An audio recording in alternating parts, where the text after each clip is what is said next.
안녕하십니까. 오늘 2025 호주 의료기기 시장 진출 전략 웨비나에 참가해 주셔서 감사드립니다. 오늘 웨비나는 개회사, 호주 의료기기 시장 개황, 호주 바이어로부터 듣는 의료기기 수출 전략, 호주 TG의 의료기기 인허가, 호주 의료기기 임상시험의 강점, 그리고 마지막으로 지식재산권 침해 사례 및 대응 방안의 순서로 진행될 예정입니다. 그런 본격적인 웨비나 시작에 앞서 코트라 동남아 대양주 본부 구본경 본부장님의 개회사가 있겠습니다. 안녕하십니까. 코트라 동남아 대양주 본부장 구본경입니다. 바쁜 일정에도 2025 호주 의료기기 시장 진출 전략 웨비나에 참여해 주신 기업인 여러분과 귀중한 발표를 준비해 주신 연사분들께 깊이 감사드립니다. 호주는 세계 12위 의료기기 시장으로 2,700만 명이라는 인구 대비 큰 소비시장을 보유하고 있습니다. 평균 기대 수명의 증가와 고령화 추세, 정부 의료 지출 확대는 우리 기업의 호주 수출 기회를 더욱 넓혀주고 있습니다.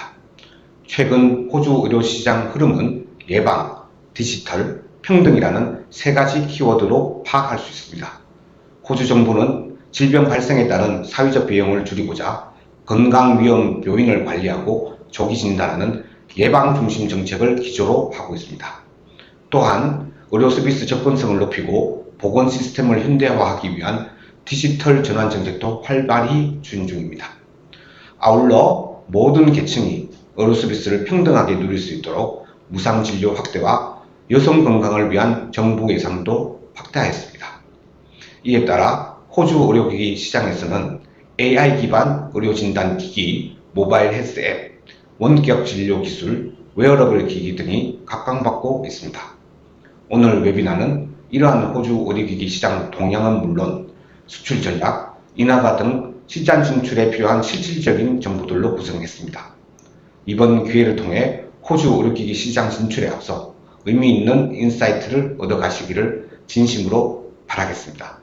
감사합니다.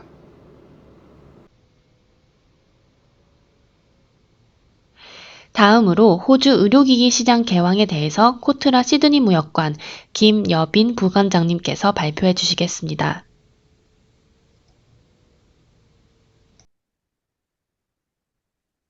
안녕하십니까. 저는 오늘 호주 의료기기 시장 개황 세션을 맡게 된 코트라 시드니 무역관의 김여빈 부관장이라고 합니다. 반갑습니다. 네, 그럼 바로 발표를 시작하도록 하겠습니다. 잠깐 화면 공유하겠습니다.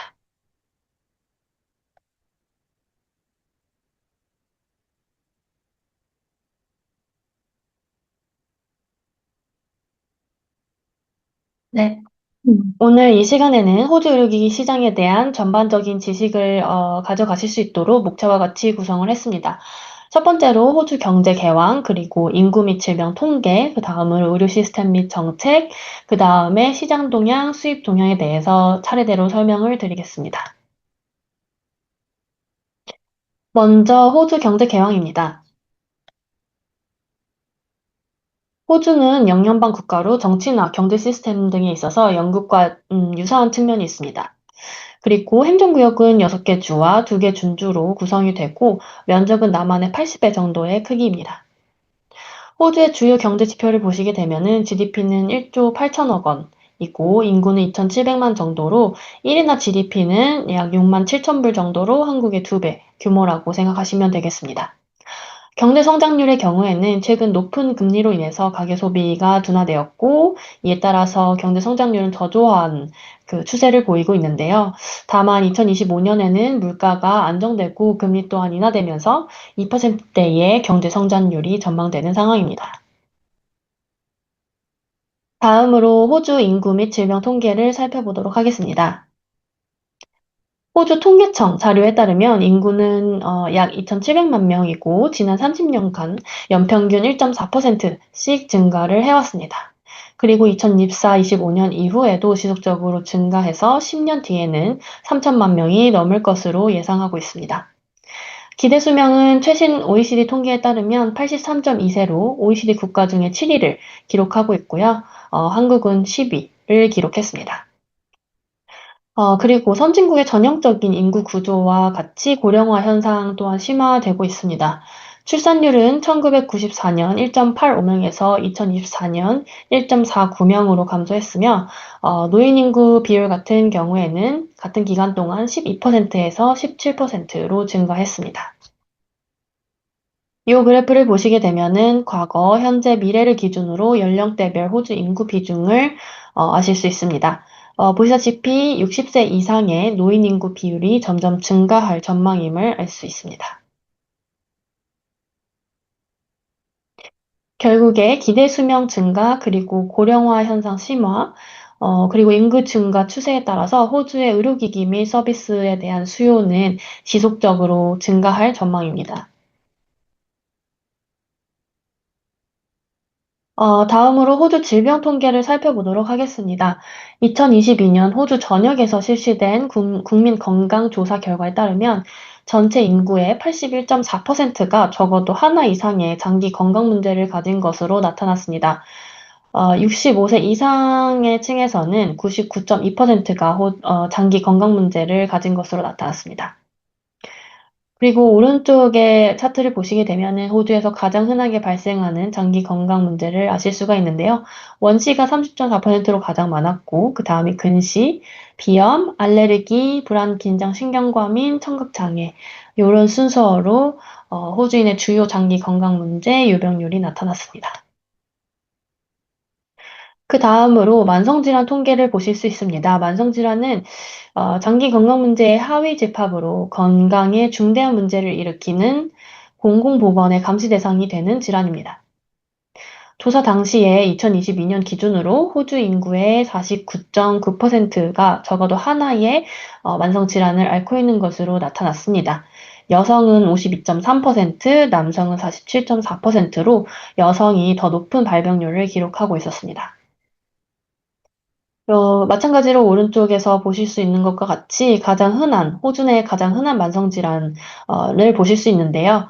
정신 및 행동질환, 그리고 허리 문제, 관절염, 천식, 당뇨병, 요런 순서로 지금 만성질환 유병률이 높았던 것을 아실 수 있습니다. 그 다음으로 호주의 주요 10대 사망 원인에 대해서 아실 수 있는데요. 이 오른쪽에 2023년 기준으로 보시면은 관상동맥 질환이 9.2%, 그리고 알츠하이머 포함 치매가 9.1%, 뇌졸중, 폐암, 그리고 만성 폐쇄성 폐질환, 당뇨, 대장암 이런 순서로 근본 사망 원인의 순위가 나타났습니다. 아, 이거는 이제 2023년 기준인데 2013년과 비교했을 때 지난 10년 동안 이제 코비드 발생을 제외하고는 사실 요 10대 주요 사망 원인은 순위만 조금씩 다를 뿐 전반적으로 비슷하게 유지가 되었던 것으로 분석이 됩니다. 그리고 이 사망 근본 원인만 고려할 경우에는 요 특정 질환이 사망에 미치는 영향이 과소평가될 수 있는데요. 호주 정부 통계에 따르면 관상동맥 질환 같은 경우에는 9.2%가 사망의 근본 원인으로 나타났지만 사실 사망자 중 5명 중 1명은 요 관상동맥 질환을 보유하고 있었던 것으로 나타났습니다. 그리고 알츠하이머 포함 치매는 이제 9.1%가 근본 사망 원인이었습니다만, 사망자의 6명 중에 1명은 이 질환과 관련이 있었던 것으로 나타났습니다. 다음으로 호주 성별에 따른 주요 사망 원인을 보실 수 있는데요. 남성의 경우에는 관상동맥 질환, 그 다음으로 알츠하이머 포함 치매, 폐암, 뇌졸중, 만성 폐쇄성 폐질환 순서로 높았습니다. 그리고 여성의 경우에는 알츠하이머 포함 치매, 관상동맥 질환, 뇌졸중, 폐암, 만성폐쇄성 폐질환 요 순서로 주요 사망 원인이었습니다. 그 다음으로 요 표를 이제 보시게 되면은 호주 정부에서 주요 질병에 영향을 미치는 위험 요소, 위험 요인을 나타낸 것인데요. 주요 건강 위험 요인으로는 과체중, 흡연, 식이 위험, 고혈압, 고혈당 이런 것들이 위험 요인으로 나타났습니다. 다음으로 호주 의료 시스템 및 정책에 대해서 간단하게 알아보겠습니다. 호주에 이제 보편적인 의료보험 제도인 메디케어가 있는데요. 요거는 의료 서비스, 그리고 국공립병원 이용, 그리고 의약품 제공을 지원하는 우리나라로는 의료보험과 비슷한 개념의 제도입니다. 호주의 시민권자나 영주권자는 요 메디케어에 대해서 연소득의 2% 정도의 세금을 납부를 하게 됩니다. 그리고 메디케어 급여 수가표인 MBS에 따라서 진료 주체별로 조금씩 보장의 정도가 다른데요. 가정의 또는 일반의인 GP에게 20분 정도 진료를 받을 경우에는 국가에서 지원하는 MBS는 약 41불 정도 됩니다. 어, 그런데 시드니에서 GP 진료비는 보통 70에서 100불 사이로 드는데요. 그래서 국가보험에서 지원하는 비용 외에는 개인 부담으로 지출을 하게 됩니다. 호주에서 일반적으로 아프게 되면 먼저 GP를 찾아가야 합니다. 요 GP는 개인이 의료 시스템을 처음 접하는 지점이라고 할 수 있고, 요 GP선에서 해결되지 않고 특정 분야의 전문의, 그러니까 즉 스페셜리스트의 진료를 봐야 하는 상황이면 이 GP의 referral letter, 즉 진료 소견서 또는 의뢰서를 받아서 갈 수 있습니다. 호주에서 병원은 공립병원과 사립병원으로 나눌 수 있는데요. 공립병원은 지방정부가 소유하고 관리하고 있고요. 주로 응급 서비스를 제공하는 종합병원의 형태가 많습니다.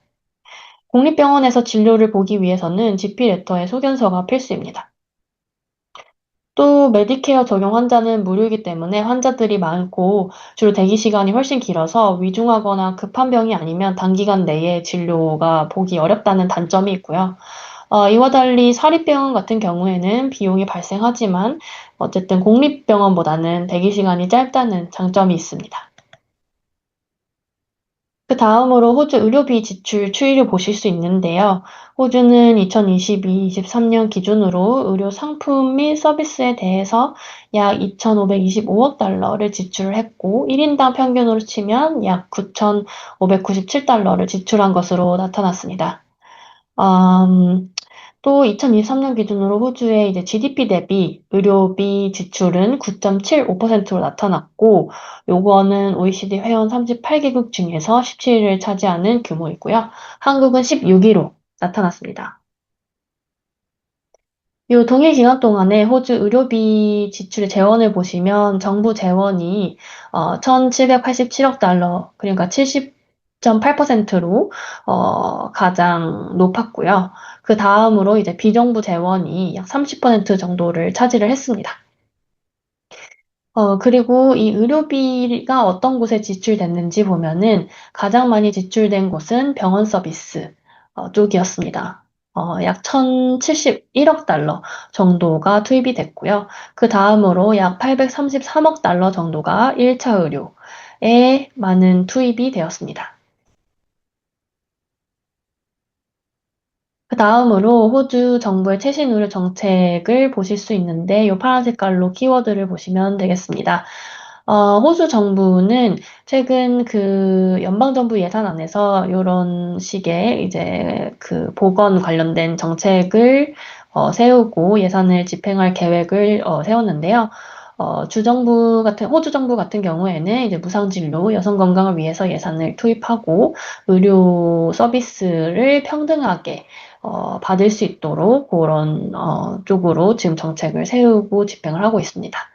또 국가 예방 건강 전략을 발표를 한 바 있는데요.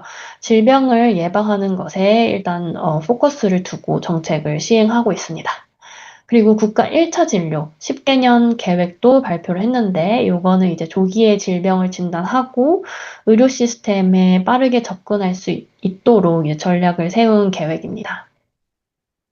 그리고 국가 디지털 건강 전략이라는 것도 발표를 했는데요. 이거는 이제 디지털 건강 시스템을 구축하고 호주 보건 의료 시스템을 현대화하는 것을 목표로 하는 전략서라고 보시면 되겠습니다. 네, 다음으로 호주 의료기기 시장 동향을 살펴보도록 하겠습니다. 스타티스타 자료에 따르면 2024년 기준으로 호주 의료기기 시장은 71억 달러로 세계 시장에서 12위를 차지하는 것으로 나타났습니다. 이것은 전 세계 시장의 약 1.4% 정도를 차지하는 규모이고요. 미국은 1위로 33.6%를 차지를 했고, 그 다음이 중국, 독일, 일본, 영국 순서로 나타났습니다.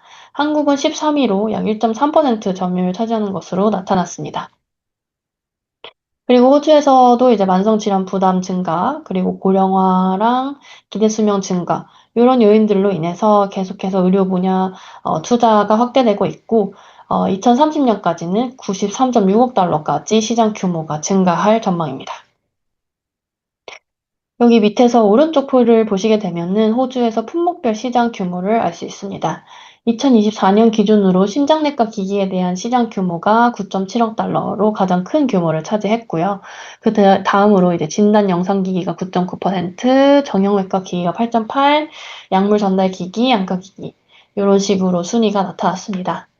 한편으로는 이제 2016년부터 2024년까지 9년간 가장 큰 성장률을 보인 품목 은 당뇨 관리 기기가 196.4% 성장으로 가장 높게 보였고, 그리고 치과 기기가 139.3%, 약물 전달 기기가 93.7%로 높은 성장을 보인 것으로 나타났습니다.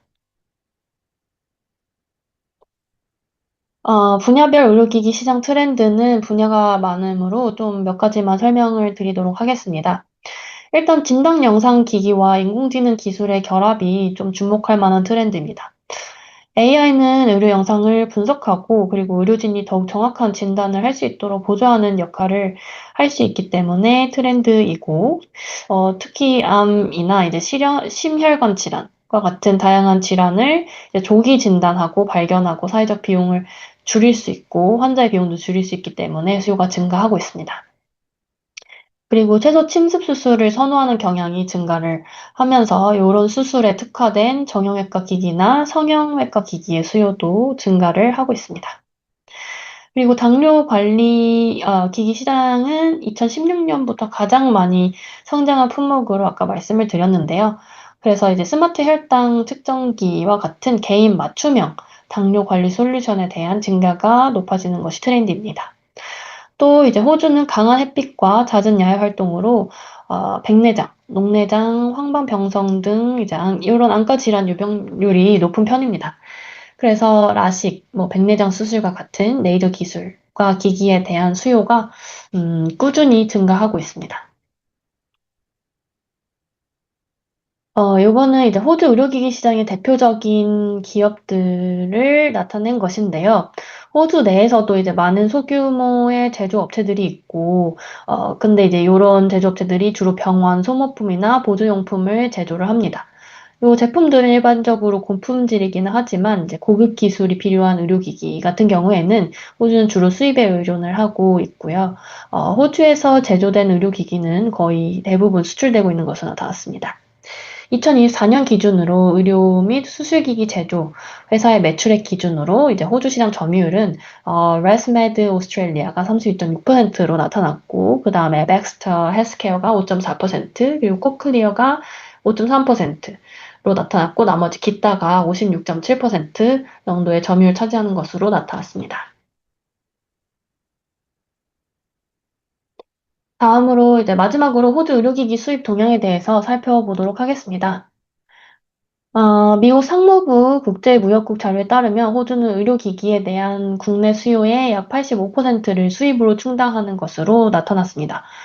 2024년 기준으로 호주의 의료기기 수입 규모는 53억 달러 정도였고요.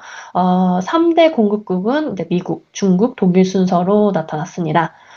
미국은 의료기기 분야에서 이제 세계적인 선두주자이고 FDA 인증을 받은 의료기기 제품들이 어쨌든 엄격한 품질 기준을 충족하기 때문에 호주 시장에서도 높은 평가를 받고 있습니다.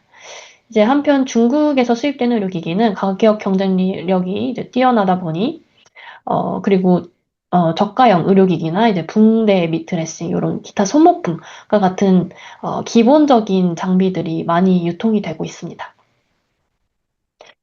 그리고 호주는 유럽의 의료기기 규제를 인정을 하기 때문에 독일산 제품이 시장에서 신뢰를 얻고 있는 편이고요. 특히 이제 고급 영상 진단 장비나 뭐 정밀 수술기기, 치과용 제품, 요런 뛰어난 정밀도 그리고 내구성을 필요로 하는 제품들이 호주 시장에서 높은 인기를 끌고 있습니다. 호주의 세부 품목별 의료기기 수입표를 이제 보시게 되면은 HS 코드 6단위 기준으로 되어 있는데요. 기타 의료기기 및 장비 또는 부속품, 그리고 카테터, 수혈 세트 및 수액 세트, 인공관절, 요런 정형외과 인공 인체 부분, 요 순서로 이제 수입액이 높았습니다.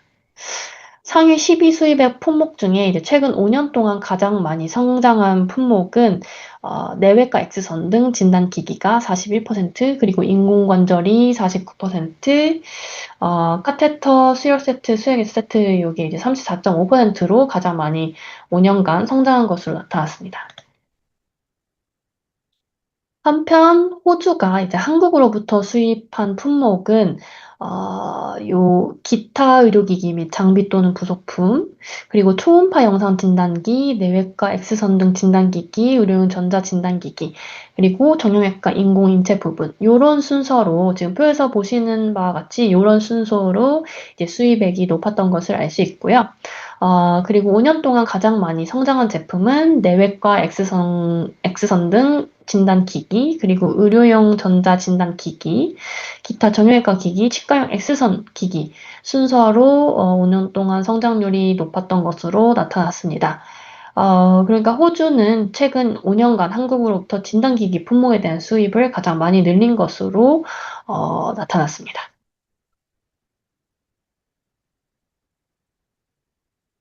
네, 호주 의료기 시장 개황에 대해서 제가 대략적으로 말씀을 드렸는데요. 사실 저희 시드니 무역관에서 작년 9월 호주 의료기기 및 의약품 시장 동향과 진출 전략 보고서를 발간을 한 바 있습니다. 그래서 호주 시장에 대한 더 자세한 내용을 보시고 싶으시면 해당 보고서가 무료이니 다운받아서 살펴보실 수 있을 것 같습니다. 네, 오늘 들어주셔서 감사합니다.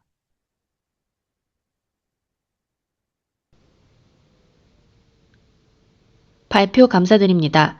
다음으로 호주 바이오로부터 듣는 의료기기 수출 전략에 대해서 미니맥스의 준팍 대표님께서 발표해 주시겠습니다. 안녕하세요. 2025년 호주 의료기기 시장 진출 전략 웨비나에서 호주 바이오로부터 듣는 의료기기 수출 전략을 맡게 된 미니맥스의 준팍 대표라고 합니다. 먼저 코트라 쪽에서 이런 좋은 기회를 만들어줘서 정말 감사드리고요. 제가 15년 정도 호주에서 지금 비즈니스를 하면서 어떤 부분들이 중요한 팁이 될 건지, 그 다음에 어떤 부분들이 도움이 되실지 제가 생각했던 부분들을 간략하게 또 말씀드리도록 하겠습니다. 저희 회사는 2011년도에 설립이 되었고요. 처음에 저 혼자 시작해서 지금은 33명이라는 좋은 친구들이랑 같이 일을 하고 있고, 지금 매출은 약 20 밀리언 정도 되고 있고요. 재료부터 시작해서 장비, 그리고 서비스까지 운영을 하고 있고, 전략 사업으로는 세미나나 에듀케이션을 통해서 교육 사업에 집중을 하고 있습니다. 본사는 시드니에 위치해 있고요. 브리즈번, 멜번, 오클랜드에 세일즈 팀들이 나눠져 있고, 시드니 본사에서 서비스나 아니면 물류 같은 부분의 대부분을 진행을 하고 있고, 지방 도시들 쪽은 저희 시드니 본사에서 직접적으로 관리를 하면서 비즈니스를 진행하고 있습니다. 회사의 슬로건은 토탈 솔루션이라는 건데요. 턴키 방식이라고 해서 의사분들이 이제 어느 로케이션을 지정을 하시면 인테리어부터 진행을 해서 장비를 모두 다 준비해드리고 진료를 볼 수 있을 정도로 만들어서 처음부터 끝까지 지원을 하는 사업을 진행하고 있습니다. 인하우스 엔지니어를 5명 정도를 보유를 하고 있고요. 계속해서 세미나나 에듀케이션을 통해서 고객을 확보를 하는데 집중을 하고 있습니다.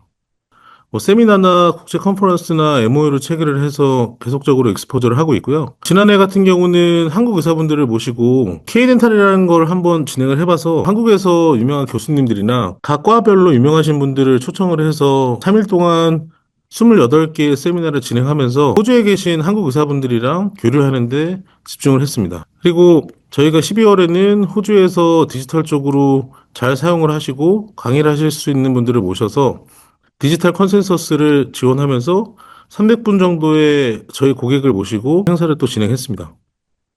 60개 정도의 파트너사가 있고요. 저희가 이제 제품에 대해서 직접 소싱하고 그 파트너사들에게 물건을 직접 수입해서 인허가를 직접 담당을 하고 있고요. 호주에 있는 2만 명 정도의 치과의사분들이 계시는데 저희는 3,500분 정도와 거래를 하고 있고요. 세미나를 등록을 하시거나 아니면 저희랑 레귤러 하진 않지만 거래하신 분들은 5,500에서 6,000분 정도 지금은 되고 계시고, 지금까지 1,000회 이상의 세미나랑 에듀케이션 코스를 진행을 했었고요. 저희 사무실 같은 경우는 40명 정도의 인원을 모셔서 직접적으로 핸즈온을 하거나 교육을 받을 수 있는 세미나실을 보유하고 있습니다. 임플란트부터 시작해서 디지털 의료기기, 엑스레이, 그리고 치과에서 사용하고 있는 장비까지 모든 제품을 저희가 직접 수입해서 직접 취급하고 있습니다. 그럼 저희가 생각하는 의료기기 수출의 중요한 부분에 대해서 몇 가지 설명을 드리도록 하겠습니다. 세 가지 정도로 나눌 수 있다라고 생각을 하는데요. 첫 번째는 현지화라고 생각을 하고요. 두 번째는 디자인, 세 번째는 제품의 퀄리티라고 생각을 합니다. 호주 시장이라는 게 굉장히 느리고 소심하고 좀 보수적인 부분들이 굉장히 많고요. 제가 아는 의사분들이나 친구분들 같은 경우도 같이 가보면 식당이 그렇게 맛이 있지 않은데도 단골이 돼서 대우를 받거나 아니면 자기들이 잘 알고 있는 편안한 곳을 방문을 하는 편이고요. 그리고 비즈니스를 봤을 때 오래된 거래를 통해서 비즈니스를 구축을 하는데 을이라고 생각할 수도 있고 오랫도록 거래를 하면서 신뢰가 구축된 이후에 그 사람들과 계속해서 비즈니스를 빌드업하는 걸 많이 볼 수 있고요. 새로운 제품들이 왔을 때 아니면 새로운 제품들이 생겼을 때 오래된 거래처 아니면 오래된 지인에게 제안을 해주면서 그분들이 직접적으로 이익을 볼 수 있거나 아니면 호주 시장에서 그 제품을 판매를 할 수 있는 걸 도와주는 부분도 굉장히 많이 봤고요. 제품의 교육이나 서비스에 대해서 굉장히 좀 심각하게 생각을 하거나 집중을 하는 부분들이 있는데 이 부분들이 한국에서 생각하는 서비스나 교육보다는 아직은 많이 좀 떨어지고 있는 부분들이라서 서비스랑 제품의 교육을 주기적으로 확인하시고 마케팅이나 제품의 광고에 도움이 될 만한 디자인 자료나 환자에게 설명할 수 있는 부분들을 잘 준비해 주신다면 로컬에 있는 딜러분들이 확실하게 좋은 퍼포먼스를 보여줄 수 있을 거라고 생각을 합니다. 인구가 많지 않기 때문에 생각보다는 작은 호주 시장이고요. 작은 호주 시장이지만 장비나 아니면 제품들이 생각보다 높은 가격으로 판매가 되고 있다는 걸 아실 수가 있을 거고요.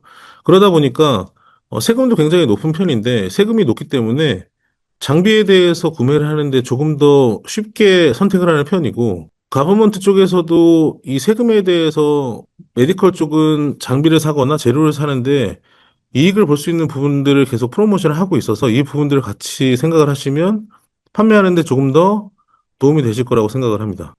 큰 회사를 찾아서 처음부터 진행을 하시기는 사실은 쉽지는 않은 부분들이 있고요. 큰 회사들은 전체적인 포트폴리오를 여러 개를 갖고 있는데 집중을 해서 그 한 제품에 집중하는 부분들은 별로 없고요. 차라리 그 판매되는 제품에 대해서 집중할 수 있는 규모는 좀 작아 보이지만 오래 좋은 레퓨테이션을 가진 딜러를 찾으시는 게 좋은 방법일 것 같습니다. 그럼 저희가 어떻게 진행을 했는지에 대해서도 한번 말씀을 드리면 저희는 사실은 처음에 제품을 판매하는 데 집중을 했는데요. 제품을 판매하면서 뭔가 비교를 더 가져야겠다라고 생각을 했고요. 그러면서 교육 쪽이랑 서비스에 집중을 하자라고 생각을 했고, 당연히 한국에는 모든 교육이나 서비스가 굉장히 높은 수준이라고 생각을 할 수 있는데, 호주에서는 그런 부분들이 좀 빈약한 부분들이 있어서 의사분들에게 교육을 좀 더 집중을 했고요. 그 다음에 남들이 지금 받을 수 없는 서비스, 예를 들면 호주는 지역이 매우 넓기 때문에 오늘 연락이 온다고 해서 오늘 서비스를 받거나 내일 서비스를 받을 수 없는 부분들이 있는데 저희는 그런 부분에서 클라이언트 분들에게 신뢰를 주면서 저희 서비스 말고 다른 회사는 서비스를 받을 수 없는 정도로 즐길 수 있게 만드는 전략을 세우고 있었습니다. 사실 처음에는 의사분들이나 거래처분들이랑 관계를 사실을 맺는 데에 집중을 했고요. 유명한 연자분들을 통해서 세미나에 모집을 집중을 했고요. 그 모집한 이후에 유명한 분들을 통해서 그 같이 광고를 하거나 아니면 제품의 사용법에 대해서 임상적으로 접근을 했고요. 그 이후에는 그 클라이언트 분들이랑 관계가 좋아지면 저희는 사실 컨시어지 서비스를 해준다라고 얘기를 하고 매니징을 해준다라고 얘기를 많이 드리거든요. 그래서 모든 서비스를 저희 하나의 파이프라인으로 사용을 해서 필요한 제품이 있을 때 저희 쪽에 상담을 받을 수 있게 만들어드리는 부분을 신경 썼습니다. 지금 보시는 사진은 왼쪽에 있는 분은 시드니 대학교에서 교수님을 하시는 분인데, 오른쪽 같은 경우는 호주에서 지금 가장 좀 젊은 유명한 의사분이신데, 이런 분들의 인플루언스를 통해서 제품이나 세미나나 서비스에 대해서 좀 더 광고를 하고 있습니다. 아까 말씀드린 K렌탈이라는 컨퍼런스를 하면서 직접적으로 재료나 아니면 장비에 대해서 사용을 해보고 얼마나 자기가 쓰는 제품에 대해서 잘 알고 그 다음에 손에 익은 제품을 다시 구매하는 방향으로 진행을 하고 있습니다. 두 번째로 제가 중요하다고 생각하는 부분은 디자인인데요. 아무래도 호주라는 시장이 선진국이고, 높은 의료비를 받으시기 때문에 장비나 아니면 디자인에 대해서 굉장히 민감하게 좀 생각을 하시는 부분들이 있어서 호주 시장에 적극적으로 들어가시거나 아니면 유럽에 적극적으로 들어가시려고 생각하는 회사분들은 디자인에 좀 더 신경을 써주시면 좋을 것 같고요. 지금 호주 같은 경우는 미국이나 유럽, 일본 제품이 거의 장악을 하고 있는데, 뭐 저 같은 경우는 아무래도 한국 제품을 좋아하고 한국에서 제품을 수입해서 호주에 집중적으로 판매하는 거에 대해서 좋은 생각을 갖고 있는데 디자인적인 부분이 가장 취약점이라고 생각을 하고 있고 기능성이 사실은 중요하긴 하지만 디자인이 먼저 우선이 돼야 된다라고 생각을 하고 있고요.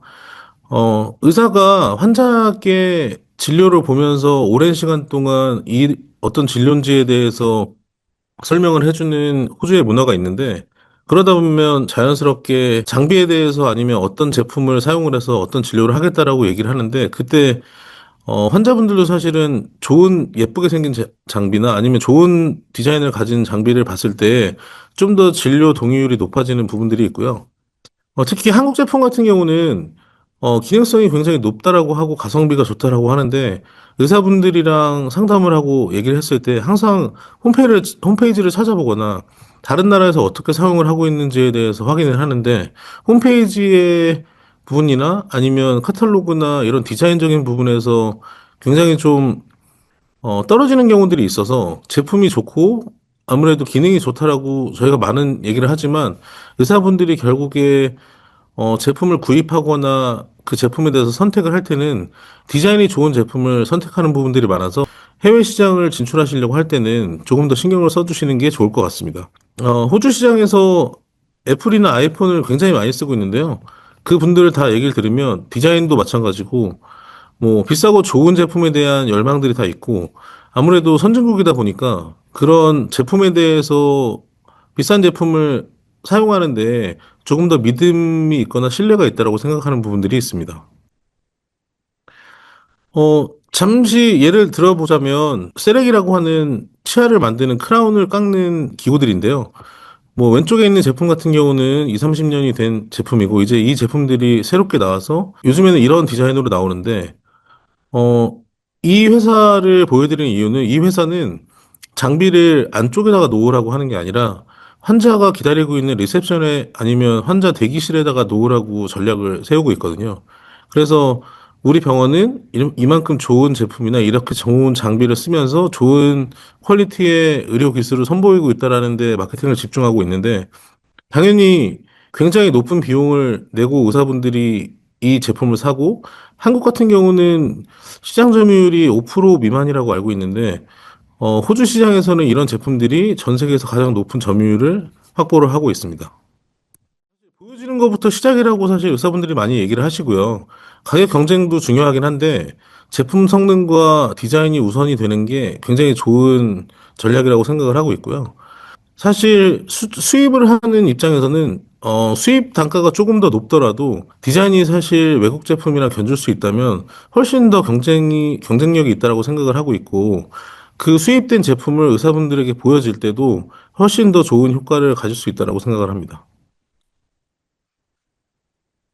그래서 저희 같은 경우는 저희가 자체적으로 마케팅 팀이나 홍보팀을 갖고 있어서요. 웹페이지를 좀 더 강화해서 제품별 온라인 노출을 강화시키고 있고요. 특히 호주 같은 시장은 젊은 지금 의사분들이나 메디컬 프로페셔널들이 많아지는 지금 분위기이기 때문에 SNS나 아니면 홍보물에 조금 더 집중을 하고 있는 부분들이고요. 특히 한국에는 뭐 무료 이벤트나 아니면 마케팅 물품들을 나눠주는 경우들이 굉장히 많은데 호주는 사실 그걸 보기가 굉장히 어렵거든요. 그래서 호주의 전략을 세우실 때 뭐 어느 정도의 제품을 구입하거나 아니면 어느 정도의 제품을 비용만큼 수입을 한다라고 하면 마케팅 지원을 차등 지급을 하셔서 주시는 부분들이나 아니면 한국은 이제 단체로 맞춰서 고객분들에게 선물을 증정하는 경우들이 많잖아요. 근데 호주는 사실 그런 부분이 거의 없어서 그런 부분들을 잘 이용하시면 굉장히 좋은 효과를 얻으실 수 있을 것 같고요. 그다음에 그 파트너사를 지원한다는 부분은 환자분들이 사실 굉장히 오랜 시간 병원에서 진료에 대해서 상담을 받거나 의사분들이랑 얘기를 하고 있는데 그 환자분들이 기다리는 시간이나 환자분들에게 상담을 할 수 있는 부분들에 대해서 집중을 많이 하시거나 그런 자료를 많이 만드시면 의사분들이 굉장히 좋아하는 분위기를 볼 수 있고요. 그런 것 때문에 이 회사를 선택하는 경우들이 많이 있어서 의사분들에게 집중하는 부분도 중요하지만 환자분들이 이 제품이나 아니면 어떤 진료를 자기가 잘 받고 있는지에 대해서 정보를 전달해 주시는 것도 좋은 방법인 것 같습니다. 세 번째 말씀드릴 부분은 퀄리티인데요.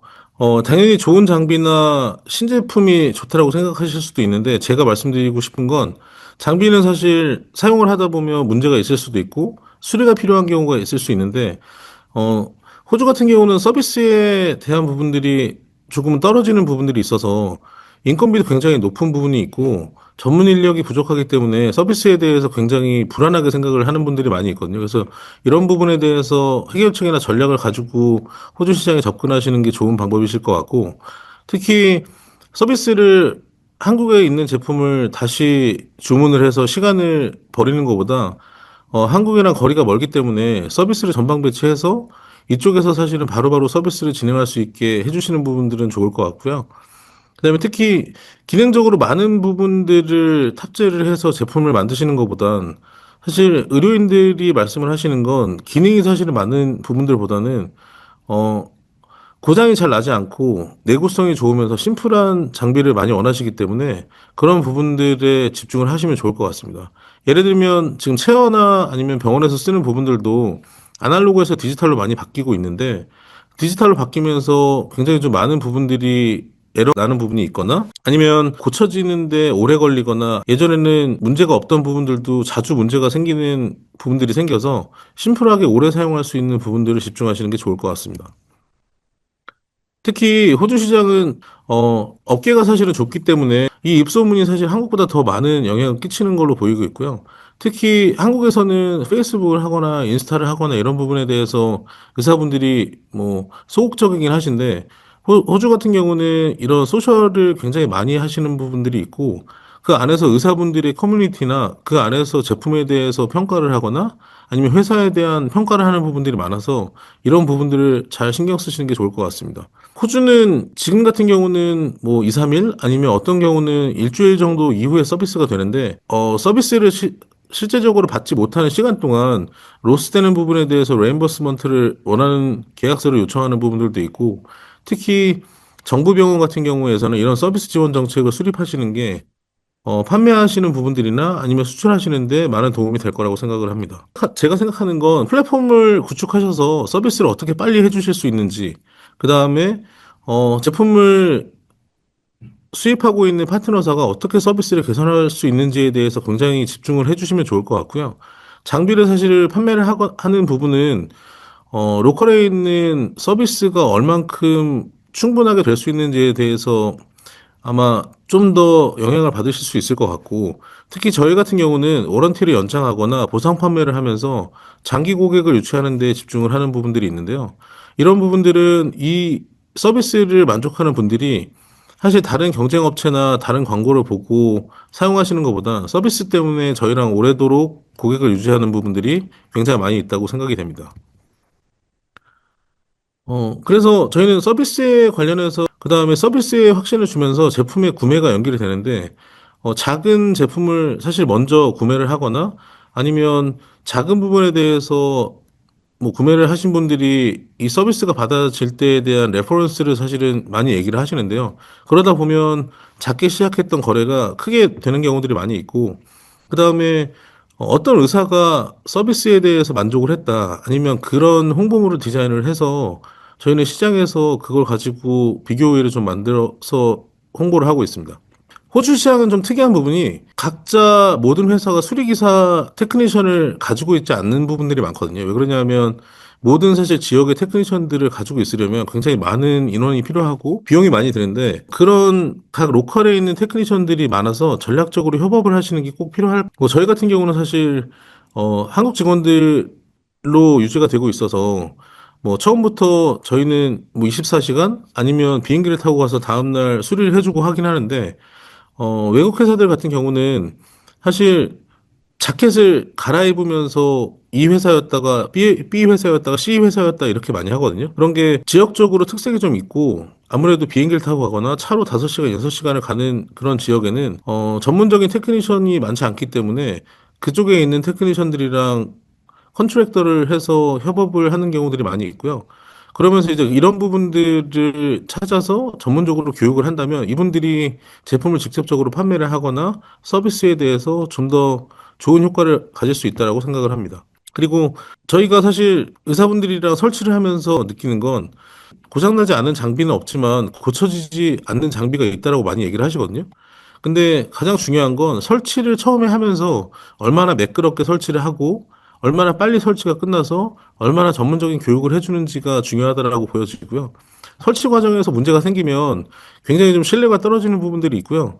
어떤 파트가 빠져 있거나 아니면 설치했을 때 뭐가 잘 안 맞는 장비들이 와서 잘못 오더가 됐을 때는 굉장히 좀 실망하시는 부분들도 많고 설치 과정이 매끄럽다면 굉장히 좀 만족하시는 부분들이 많으니까요. 이런 걸 신경 쓰시는 게 좋을 것 같습니다. 마지막으로 제가 한 15년 정도 호주에서 일을 하면서 더 말씀을 드릴 것들을 생각을 좀 해봤는데요. 저는 호주 시장이 조금 특이하다라고 느껴지는 게 유럽이나 미국에 있는 회사들이 아시아 태평양 헤드쿼터를 만들 때에 시드니 멜번으로 많이 오고요.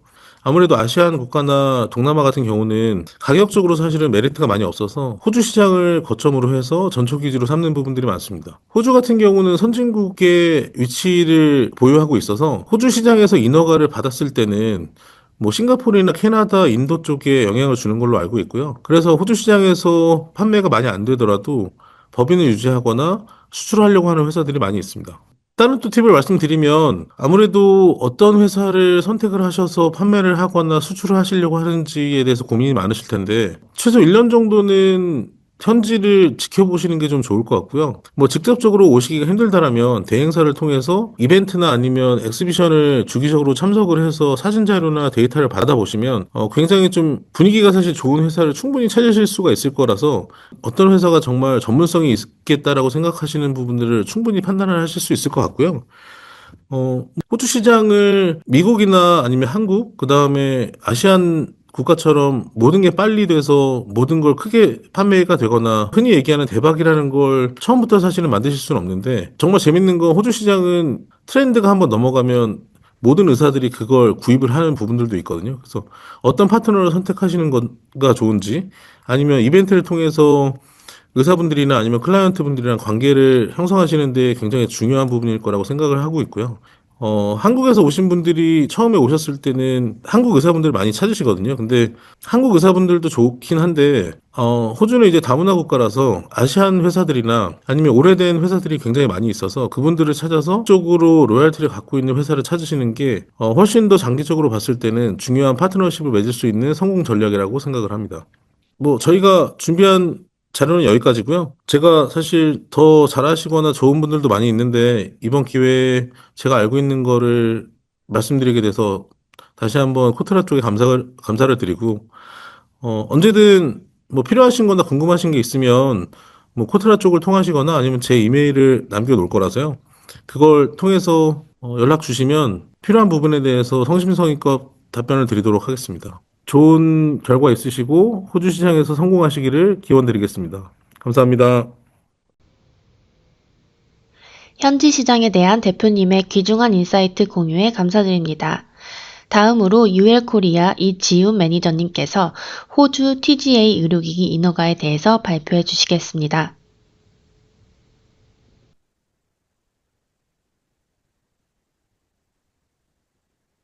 안녕하십니까?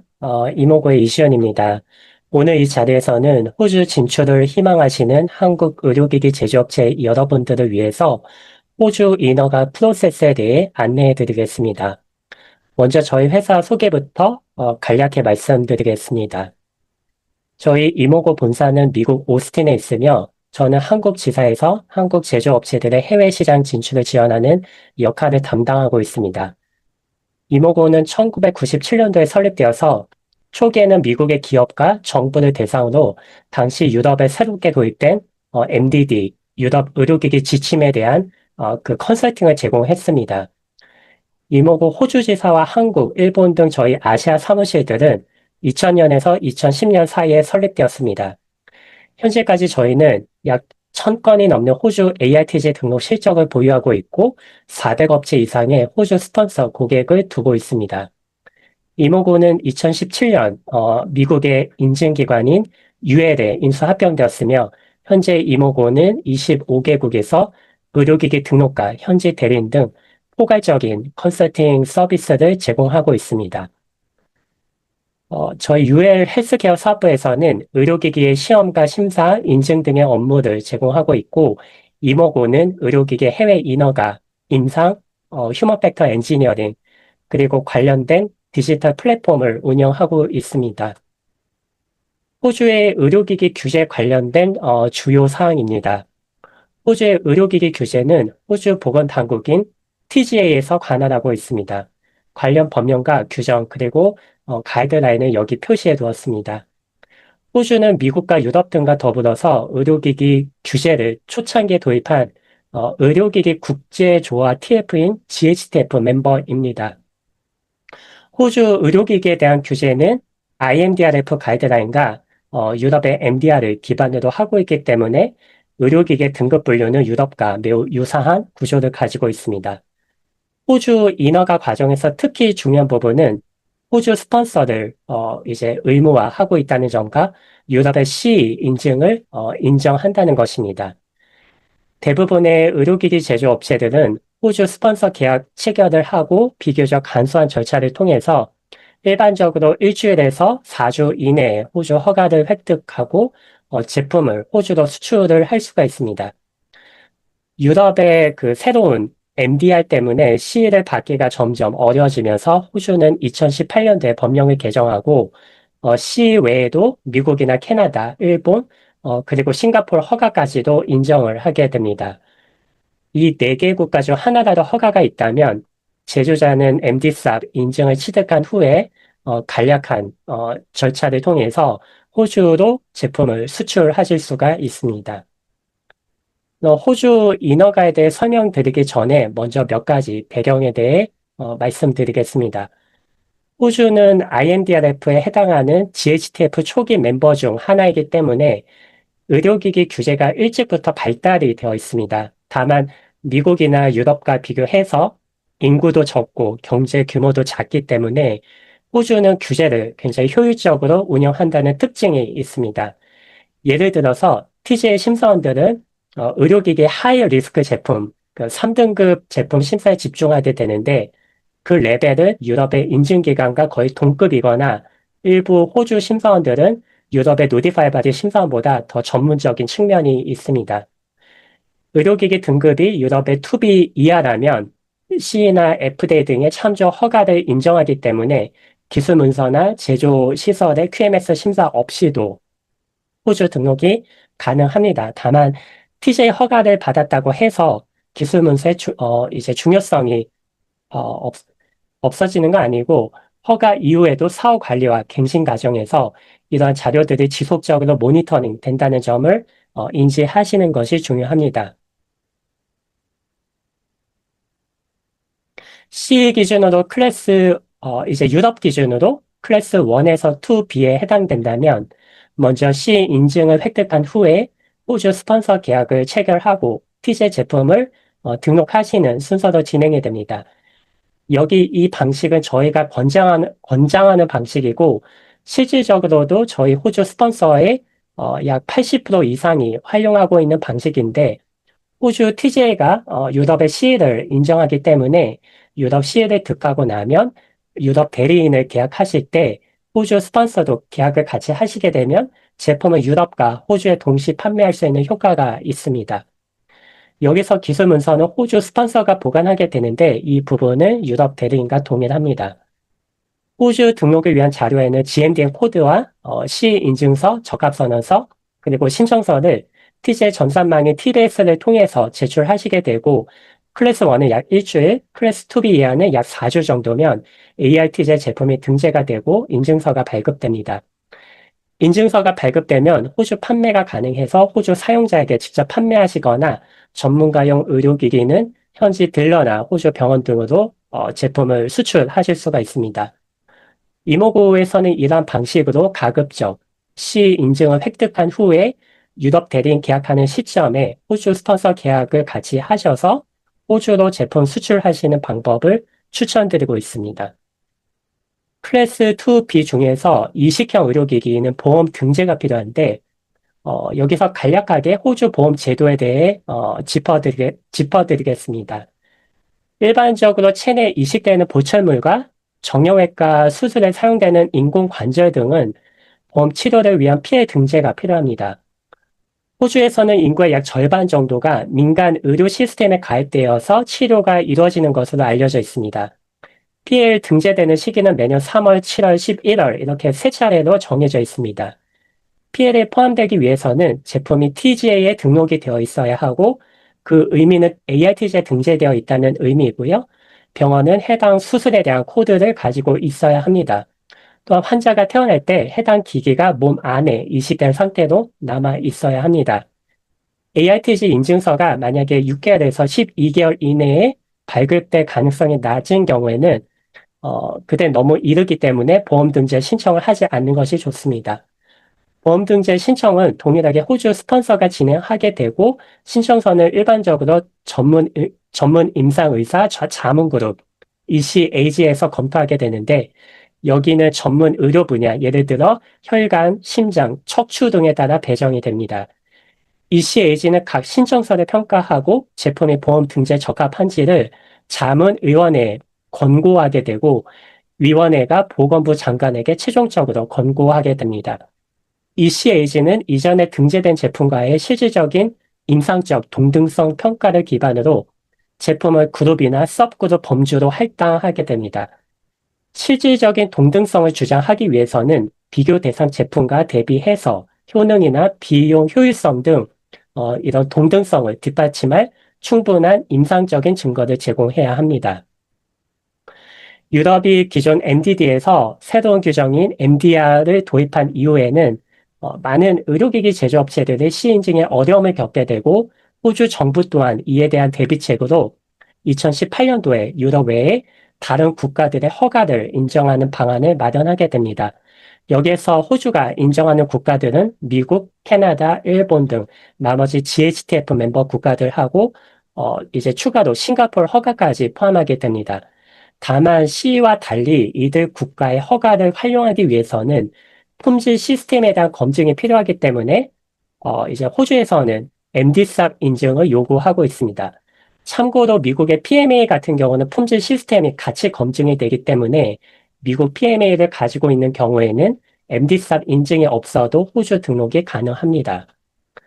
따라서 제조자가 C 인증은 없지만 미국이나 캐나다, 일본, 싱가포르 허가와 MDSAP 인증을 보유하고 있다면 먼저 호주 스폰서 계약을 체결하고 이제 스폰서를 통해서 TG의 증빙자료를 제출하게 되면 일주일에서 4주일 이내에 호주 허가를 위한 ARTG가 발급되어서 호주 수출이 가능하게 됩니다.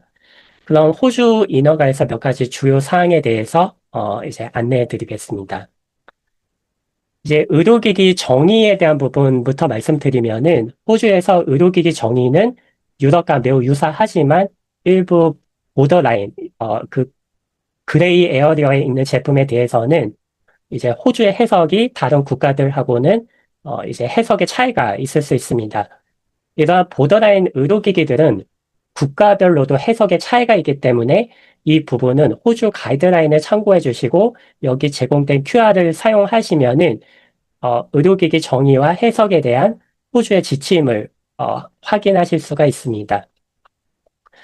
제조업체는 TG에 등록하기 전에 모든 의료기기에 대해서 적절한 GMDN 코드를 결정을 해야 됩니다. 해당되는 경우에는 GMDN 데이터베이스를 통해서 5자리 코드를 확인하실 수가 있는데 이 부분은 호주 스폰서가 TGA의 TBS 계정을 통해서 이제 유사한 GMDN 코드를 검색할 수 있고 드문 케이스이긴 하지만 만약에 적합한 GMDN 코드가 존재하지 않는다면 GMDN 기관에 새로운 코드 생성을 요청해야 될 수도 있습니다. GMDN 코드를 설정하실 때는 비멸균이나 비측정에 해당하는 1등급 의료기기는 소위 템플릿 텀 또는 소위 프리펄 텀 이 두 가지 코드 중 하나를 선택하실 수가 있는데, 여기서 어떤 코드를 사용하는지에 따라서 여러 개 비슷한 제품들을 하나의 등록으로 묶을 수 있는지 또는 제품들을 하나하나 모두 나누어서 등록해야 되는지가 결정이 됩니다. 이런 경우에는 저희는 이제 템플릿텀, 이제 그 여러 비슷한 제품들을 묶는 방법을 권장하게 되고, 이제 제조회사가 원하시면 프리퍼 텀을 선택하실 수도 있습니다. 여기서 템플릿텀을 사용하시게 되면 ARTG 등록할 때 동일한 GMD의 코드를 가진 여러 모델들의 의료기기를 하나의 ARTG 등록으로 관리하기 때문에 이제 비용을 절감하시는 데 도움이 됩니다. 일반적으로 동일한 호주 스폰서를 가지고 있고 동일한 제조업체, 같은 등급, 그리고 동일한 GMD의 코드를 가진 여러 모델들은 하나의 ARTG 등록으로 진행이 됩니다. ARTG 데이터베이스에는 등록된 기기 정보가 공개되어 있기 때문에 이제 유사한 제품의 제품 허가 상태나 분류를 확인하시는데 매우 도움이 됩니다. 여기 그 ARTG 데이터베이스에서 검색하실 때는 일반적으로 제품명이 목록에 포함되지 않기 때문에 제조업체 이름이나 스폰서 이름으로 키워드를 검색하시는 것이 효과적입니다. 여기 QR코드를 사용하시면은 ARTG 데이터베이스를 확인해 보실 수가 있습니다. 호주 스폰서 관련해서 제품 라벨과 사용 설명서 IFU에는 호주 스폰서의 이름이 들어가게 됩니다. 유럽 대리인과 마찬가지로 호주 스폰서도 TG의 기술 문서를 검토해야 됩니다. 다만 호주 스폰서는 유럽 대리인과 달리 법적인 책임자가 되기 때문에 비록 기술 문서를 TG에 제출하지 않더라도 호주 스폰서는 비교적 보수적인 관점에서 기술 문서와 QMS 문서들을 검토하고 취합해서 보관하게 됩니다.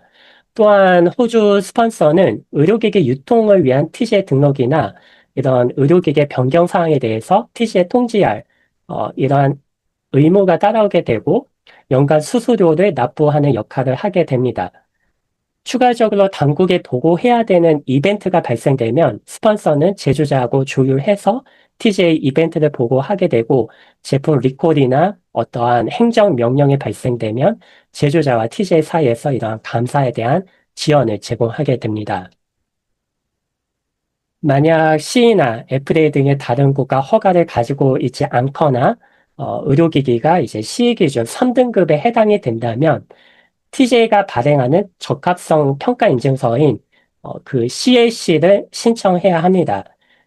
이 CAC를 받기 위해서는 2002년도에 발간된 TGA의 의료기기 치료제 지침 별표 3에 따라서 적합성 평가를 반드시 거치게 되는데 여기에서 제조자는 적합성 평가 경로를 선택하게 됩니다.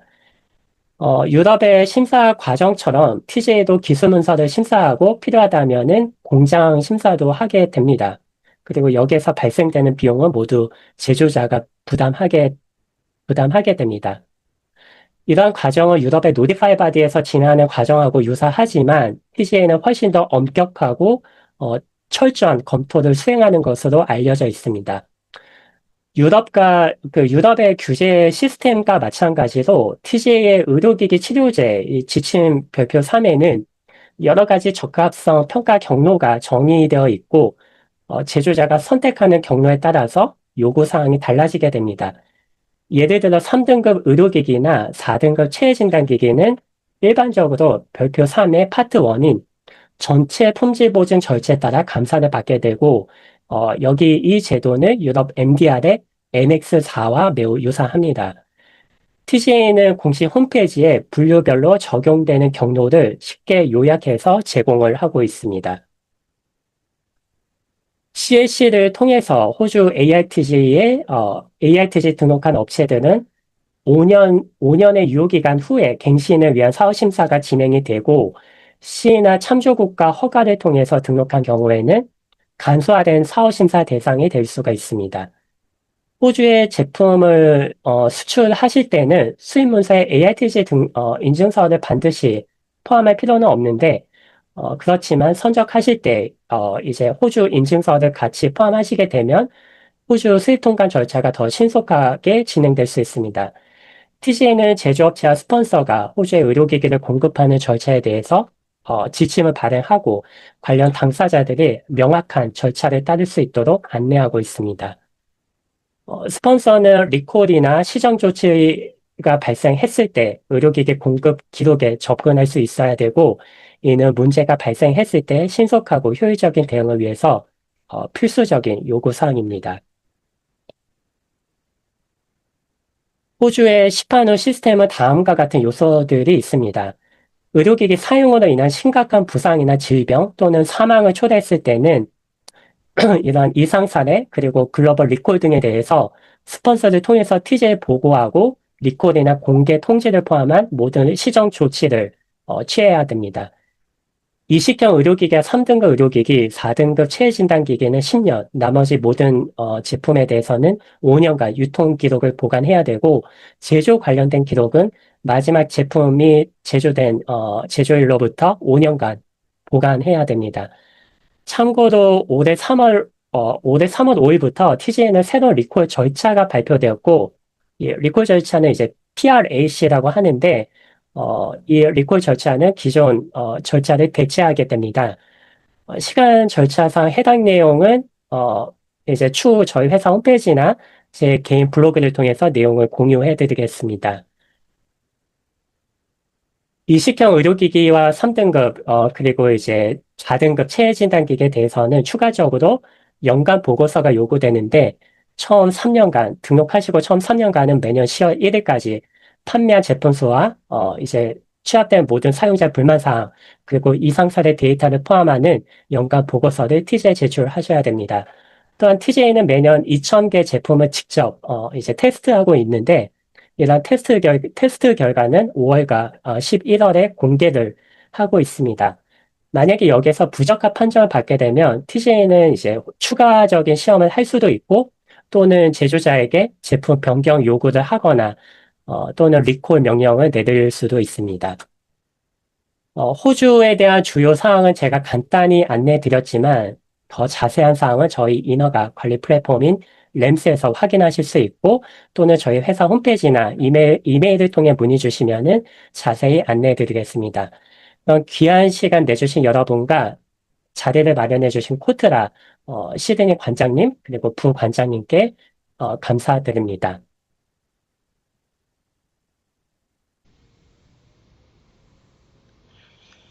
호주 의료기기 인허가에 대해 유익하고 핵심적인 내용을 전달해 주셔서 감사드립니다. 다음으로 의료기기 임상시험, 왜 호주인가? 라는 주제로 모비우스 메디컬의 스테판 추니스키 이사님께서 발표해 주시겠습니다. 발표는 영어로 진행되며 화면 하단에 한국어 동시 자막으로 통역됩니다.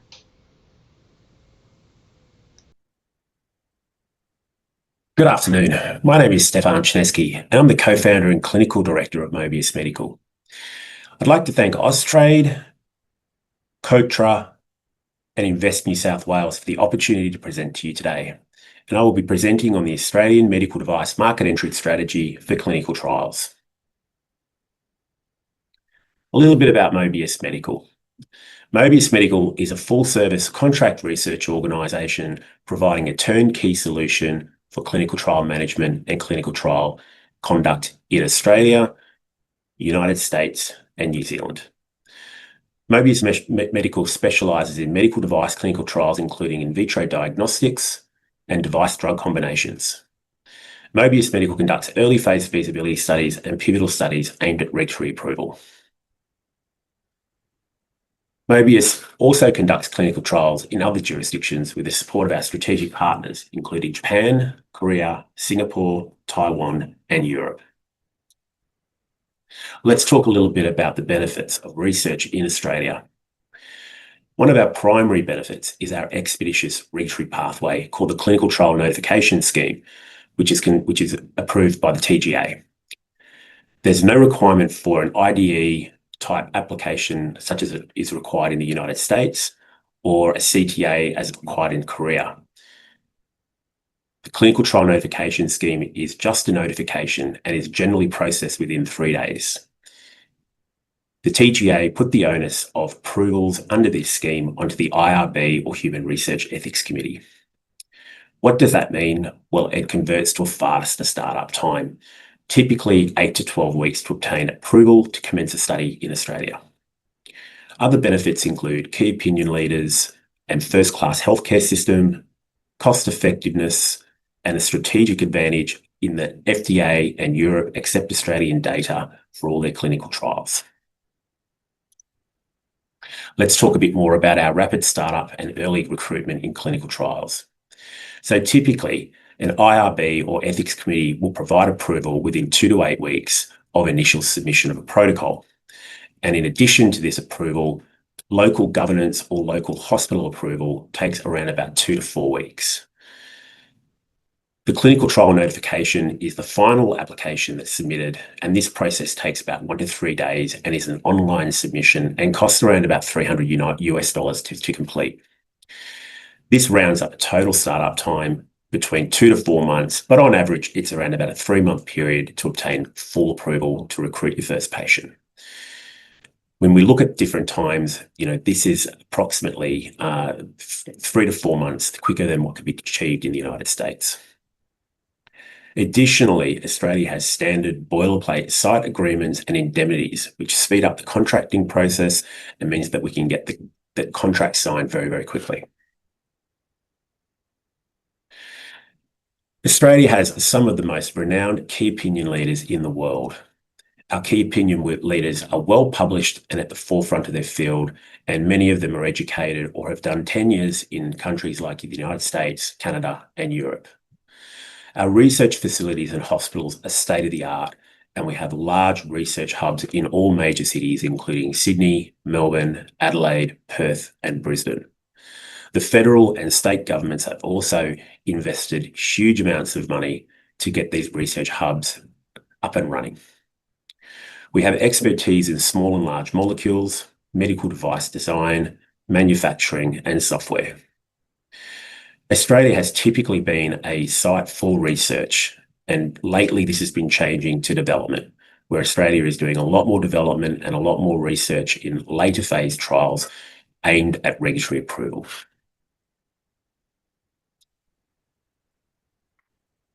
Let's talk about cost effectiveness. Clinical trials are very, very expensive to manage and to run. We find that costs in Australia are typically 30 to 60% lower in the United States, with significant savings realised through tax incentives and reductions in operation costs. When we look at the data shown on this slide, we can see that medical device trials for PMA IDE trials can cost between $20 and $50 million and more, and phase 3 trials for pharmaceutical studies are equally as expensive. Saving 30 to 60% on these trials is a huge saving. Why are the costs so different? Well, there are a number of key attributes resulting in this 30 to 60% cost reduction. Regulatory costs are one of the primary reasons.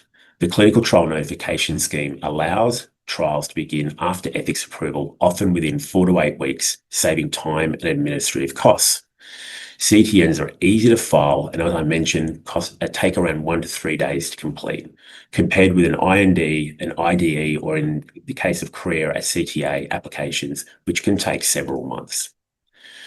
Contracting, investigator, and site costs are also far cheaper, around about 20 to 30% cheaper than the US, due to lower healthcare costs, infrastructure costs, and wage structures. A weaker AUD also reduces costs with currency exchange when compared to currencies like the USD. Patient recruitment, although Australia has a small population, may result in slower recruitment rates for some conditions, but lower patient reimbursement and healthcare costs offset this. In the US, larger population sizes can speed up recruitment, but the associated costs, including patient stipends and healthcare-related expenses, are significantly higher. The other key attribute which adds to a huge saving is the R&D tax incentive, with eligible spend, which includes clinical trial spend and site costs, being able to have a refund of 43.5% on the R&D, and that's 43.5% cash back. So for a study that cost $1 million, the Australian Taxation Office will refund you $435,000 in that $1 million of research spend. Commercialization strategy is really important in Australia, and what we find is a lot of US and overseas companies come to Australia for this particular strategy. Australian clinical trials conducted to ISO 14155, which is globally accepted, and that means that data collected in clinical trials over in Australia can be submitted to jurisdictions such as the US and Europe to obtain regulatory approval. That includes data for 510K applications in the United States, whether that be a predicate or under a de novo application. Pre-subs with the FDA can confirm clinical and regulatory strategies, and those strategies can then be implemented in Australia. First-in-human studies conducted in Australia can have their data submitted for IND and IDE studies and can accelerate the acceptance and approval of these applications with the FDA. Looking at Australia for more development than research has been a current trend. We are running a lot more pivotal trials in Australia where sites are opened in Australia, and that data is being used to support regulatory approval studies in the US under an IND or IDE application. What that means is that Australia then becomes a launch pad for other APAC regions. If you do have any questions about clinical trials in Australia or clinical trials in the United States or New Zealand, please feel free to follow up with me. I have the contact details up on the screen. Please also feel free to reach out to anybody at Austrade, Cotra, or Invest New South Wales, who can then help you contact and connect with Mobius Medical. Thank you for your time today.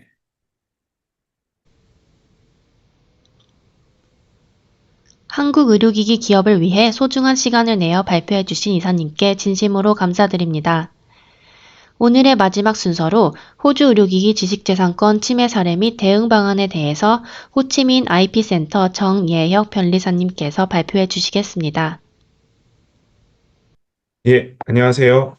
한국지식재산보호원 호이파라고 하는데요. 호치민 IP센터의 센터장 정예혁 변리사입니다.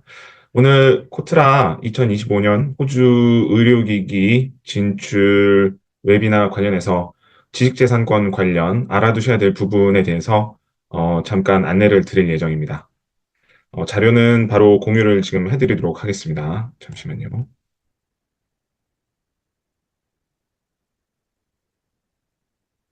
예, 지금 아마 공유되고 있는 자료가 보이실 것으로 생각이 되고요.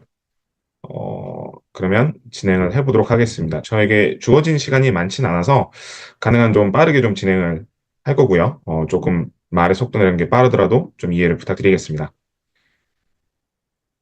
일단 제 소개 다시 한번 정확히 드리겠습니다. 저는 지금 한국지식재산보호원이라는 곳에서 호치민 지금 동남아 동부인데 저희가 명칭이 변경됐고요. 호치민 IP센터라고 지금 부르고 있고 호치민 IP센터에서 센터장을 맡고 있습니다. 기존에는 이제 로펌에서 변리사로 한 10여 년 이상 계속 쭉 근무를 해왔었고요. 뭐 벤처 캐피탈이나 아니면 이제 대학교 산학협력단에서도 기술 이전 요원으로 좀 활동을 했었습니다. 이제 그 전에는 주로 이제 LG전자 또는 이제 삼성전자 특허 대리인 업무를 맡아서 특허 출원 업무나 상표 관련된 어떤 취소 심판 등을 좀 진행했던 경험을 가지고 있습니다. 지금은 호치민 IP센터에서 한국 또는 이제 한국에서 이제 베트남이나 호주로 진출하려고 하시는 기업들에 대한 지재권 상담을 도와드리고 있습니다. 일단 저희 강의를 진행하기 전에 먼저 간략하게 저희 코이파 한국지식재산보호원에 대해서 간략하게 좀 빠르게 설명을 드리도록 하겠습니다.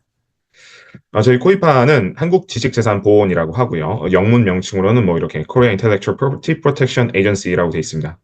비영리 기관이고요. 그 다음에 이제 여기 보시면 이제 저희 한국 특허청 산하의 공공기관입니다. 저희는 이제 국내외에서 한국 기업들, 특히 이제 중소부터 중견 기업들의 어떤 지식재산권 보호를 하는 활동들을 다양하게 하고 있습니다. 그래서 지식재산권이라고 하면은 보통 저희는 이제 산업재산권을 보호하는 거를 말씀드리는데 특허, 그다음에 상표, 그다음에 이제 디자인, 그다음에 영업비밀 이런 것들 보호를 도와드리고 있습니다. 그래서 저희는 주로 이제 특허나 상표 관련해서 이제 분쟁에 대한 어떤 중재센터를 운영을 하고 있고요. 그래서 이제 여기 보시면 Foundation of IP Dispute Resolution이라는 그런 어떤 지식재산권 분쟁조정위원회를 운영을 하고 있고요. 국내에서. 그 다음에 이제 해외에서는 저희가 IP 센터 같은 것들을 설립을 해서 이제 그 수출하고 계시는 기업들의 어떤 상담, 지재권 상담들이나 아니면 현지에서 지재권 확보들을 도와드리고 있습니다. 이제 본격적으로 의료기기와 관련된 어떤 지재권 분쟁 사례들을 먼저 좀 짚어보고 가겠습니다. 아무래도 이제 의료기기 관련해서 최근에 이제 많은 지식재산권 분쟁들이 많이 일어나고 있죠. 대부분의 의료기기 사업들을 영위하시는 기업들은 일단 인증, 그 다음에 이제 뭐 특히 이제 뭐 식약처 인증이라든지 뭐 이런 것들에 대해서 굉장히 많은 관심을 가지고 계시는데 그 사업 시작 전에 인증도 중요하지만 필수적으로 지재권 확보도 하셔야 그 뒤에 발생할 수 있는 다양한 사법 리스크에 대해서 이제 대응하실 수 있습니다. 인증은 일단 물건을 팔기 전까지 필요한 내용들이고 실은 물건을 팔 수 있게 되면 이제 인증은 이제 어떻게 보면 이제 더 이상 중요한 영역이 아니라 이미 끝난 영역이죠. 근데 지재권회 같은 경우는 실제로 의료기기를 수출하시거나 판매를 하시면서도 지속적으로 문제가 발생할 수 있는 영역이기 때문에 인증 단계에서 이미 같이 준비를 하시는 게 좋고 많은 기업들이 그렇게 좀 준비를 하고 있습니다. 그래서 그런 사례들 한번 좀 설명드리고자 합니다. 일단 여기 보시면 이제 의료기기와 관련된 지식재산권 특허와 관련된 분쟁 사례 하나를 좀 설명드리려고 하는데요. 외국 기업 사례입니다만 이제 마시모와 필립스 케이스를 좀 들고 왔고요. 아마 뭐 잘 아실 거라고 생각합니다. 생체 신호 측정 센서를 만드는 이제 생산하고 이제 개발하고 유통하고 있는 전문기업 마시모가 이제 자사 그 제품인 그 펄스 옥시메트리라고 하는 그 산소 포화도 측정 의료기기에 대해서 미국에서 굉장히 많은 특허권을 이제 보유를 하고 있는데 필립스가 이제 요런 그 마시모의 펄스 옥시메트리와 관련된 특허권이 이제 침해를 했다는 이유로 마시모가 이제 필립스를 피고로 해서 US 연방지법에 이제 2009년 특허 침해 소송을 뭐 이런 식으로 굉장히 많이 좀 제기를 하게 됐습니다. 이제 이 케이스에서 이제 필립스는 이제 방어를 하기 위해서 마시모가 가지고 있는 특허권이 이제 무효라는 이제 반소를 제기를 했고요. 왜냐면 이제 특허권을 무효를 시키면 애시당초 특허권이 없어지는 것으로 되기 때문에 이제 특허 침해 자체의 어떤 전제 조건이 성립하지 않은 것이죠. 그래서 그런 반소로 방어 수단을 이제 삼았는데 이게 한 5년여에 걸쳐서 이제 1심 심리가 진행되었고 2009년에 진행되었던 이제 소송의 시작이 2014년에 1심 판결이 나왔는데 당시 이제 판결 결과로는 마시모 특허는 이제 유효하다. 필립스가 이제 제시했던 특허 무효 소송의 반소는 실은 이제 패소하게 된 거고 결론적으로 이제 필립스가 이제 마시모 특허를 침해했다는 그런 내용으로 이제 결론이 나게 되었습니다. 그래서 당시에 무려 한 US 달러로 이런 그 굉장히 뭐 많은 손해배상액을 좀 부담하게 되었었죠. 그래서 이게 이렇게 많은 손해배상액이 이제 부담된 이유는 이제 필립스가 마시모의 특허권을 고의적으로 침해했다는 것이 이제 증명사실로 입증이 되었습니다. 그래서 미국 같은 경우는 이제 저희가 이제 그 퍼니셔블 그런 어떤 그러니까 징벌적 손해배상 제도라는 것들이 있거든요. 그래서 이제 이런 것들에 대해서 엄격하기 때문에 굉장히 좀 많은 손해배상액을 이제 물리게 된 그런 의료기기 관련된 사례고요. 옆에 보시면 이제 이런 것들은 다 이제 그 마시모의 그런 어떤 의료기기들을 보실 수 있습니다. 이제 그 다음에는 이제 한국 기업과 외국 기업의 의료기기 관련된 특허 분쟁 사례 두 번째를 가져왔는데요. 두 번째 사례는 이제 메드트로닉과 이제 태연 메디컬이라는 한국 기업 간의 이제 특허 분쟁 사례입니다. 메드트로닉은 일단 뭐 잘 아실지는 모르겠습니다만 원래는 이제 혈관 확장 카테터 이런 것들을 제조를 하고 개발을 하고 유통하는 기업이었습니다. 근데 이제 이 기업이 스위스에 있는 어떤 이제 척추 성형용 의료기기를 제조하는 제조업체인 요 기업을 인수를 했죠. 인수를 한 다음에 특허 괴물 저희가 소위 말하는 이제 패턴 트롤이라고 하는 그 이제 특허 소송을 막 걸고 다니는 이런 어떤 기업의 유형의 형태처럼 이 스위스 기업을 인수한 다음에 태연 메디컬을 상대로 너희가 우리 특허권을 침해했다라고 하면서 특허권 침해 금지 청구 소송을 제기했습니다. 그래서 태연 메디컬은 반대로 이제 이 메드트로닉이 가지고 있는 특허가 원천적으로 무효이니까 우리는 특허를 침해한 수가 없는 것이다라는 식으로 해서 이제 반소를 제기해서 맞섰는데요. 결론적으로는 이제 최종적으로 메드트로닉이 이제 입장이 좀 받아들여졌습니다. 그래서 태연 메디컬은 이제 메드트로닉의 특허를 침해했다라고 국내 법원이 좀 판결을 한 케이스였고요. 그래서 태연 메디컬은 이제 앞에 보시면 요런 제품 있죠. 예. 경피적 척추 후굴, 풍선 복원술, 여기 디스크나 뭐 이런 것들을 이제 복원시키는 그런 어떤 장치인데, 수술 장치인데, 이런 것들에 대한 제품 판매 금지 명령을 받게 되었습니다. 법원으로부터.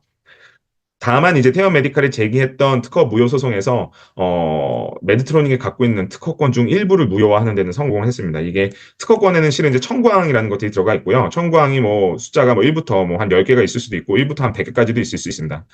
뭐 이 중에 이제 개별적으로 무효를 시킬 수가 있거든요. 그래서 뭐 2번 청구항이나 3번 청구항이 살아는 있지만 예를 들어서 1번 청구항은 무효가 될 수 있다. 뭐 이런 것들이 가능하거든요. 아니면 3번 청구항이 무효가 될 수 있다. 그래서 개별 특허 청구항에 대한 어떤 무효를 성공을 하면서 태아 메디컬이 이제 가지고 있는 모든 제품들이 시장에서 퇴출되지는 않았습니다만 전반적으로 굉장히 매우 큰 타격을 입은 사례로 이제 국내 의료업계에 많이 인식이 되어 있습니다.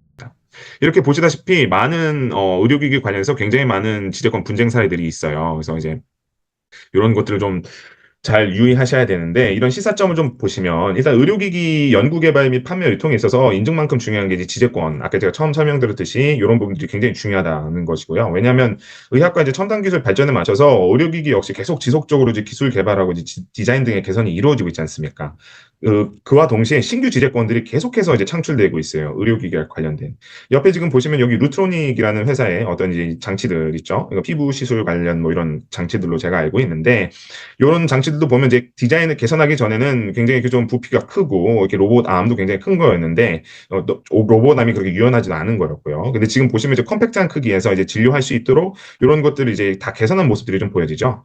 결국 이런 것들이 매출 증대로 이어지는데 이렇게 디자인이나 어떤 기능들을 개선하면서 여기서 실은 이제 디자인이라든지 아니면 신규 특허, 패턴트가 이제 새롭게 나올 수 있다는 거죠. 그래서 그런 것들을 등록을 해놓고 확보를 해놓지 않으면 나중에 누군가 모방할 수도 있고 또 누군가 그걸 선점을 해서 오히려 역으로 나한테 공격을 하는 케이스가 될 수도 있습니다. 그래서 이렇게 다양하게 이제 지재권들이 창출되고 있는데 앞선 이제 지재권 분쟁 사례들을 고찰하면 이 빠른 시점에 필요한 권리들, 특히 지재권이죠. 이 IP 권리들을 충분히 다양하게 폭넓게 확보해서 보호받을 수 있도록 한 장치를 마련해 놓는 것이 인증만큼 중요합니다. 그래서 이런 것들 잘 염두에 주셨으면 좋겠고요. 그럼 이게 왜 도대체 호주에서 왜 필요하냐?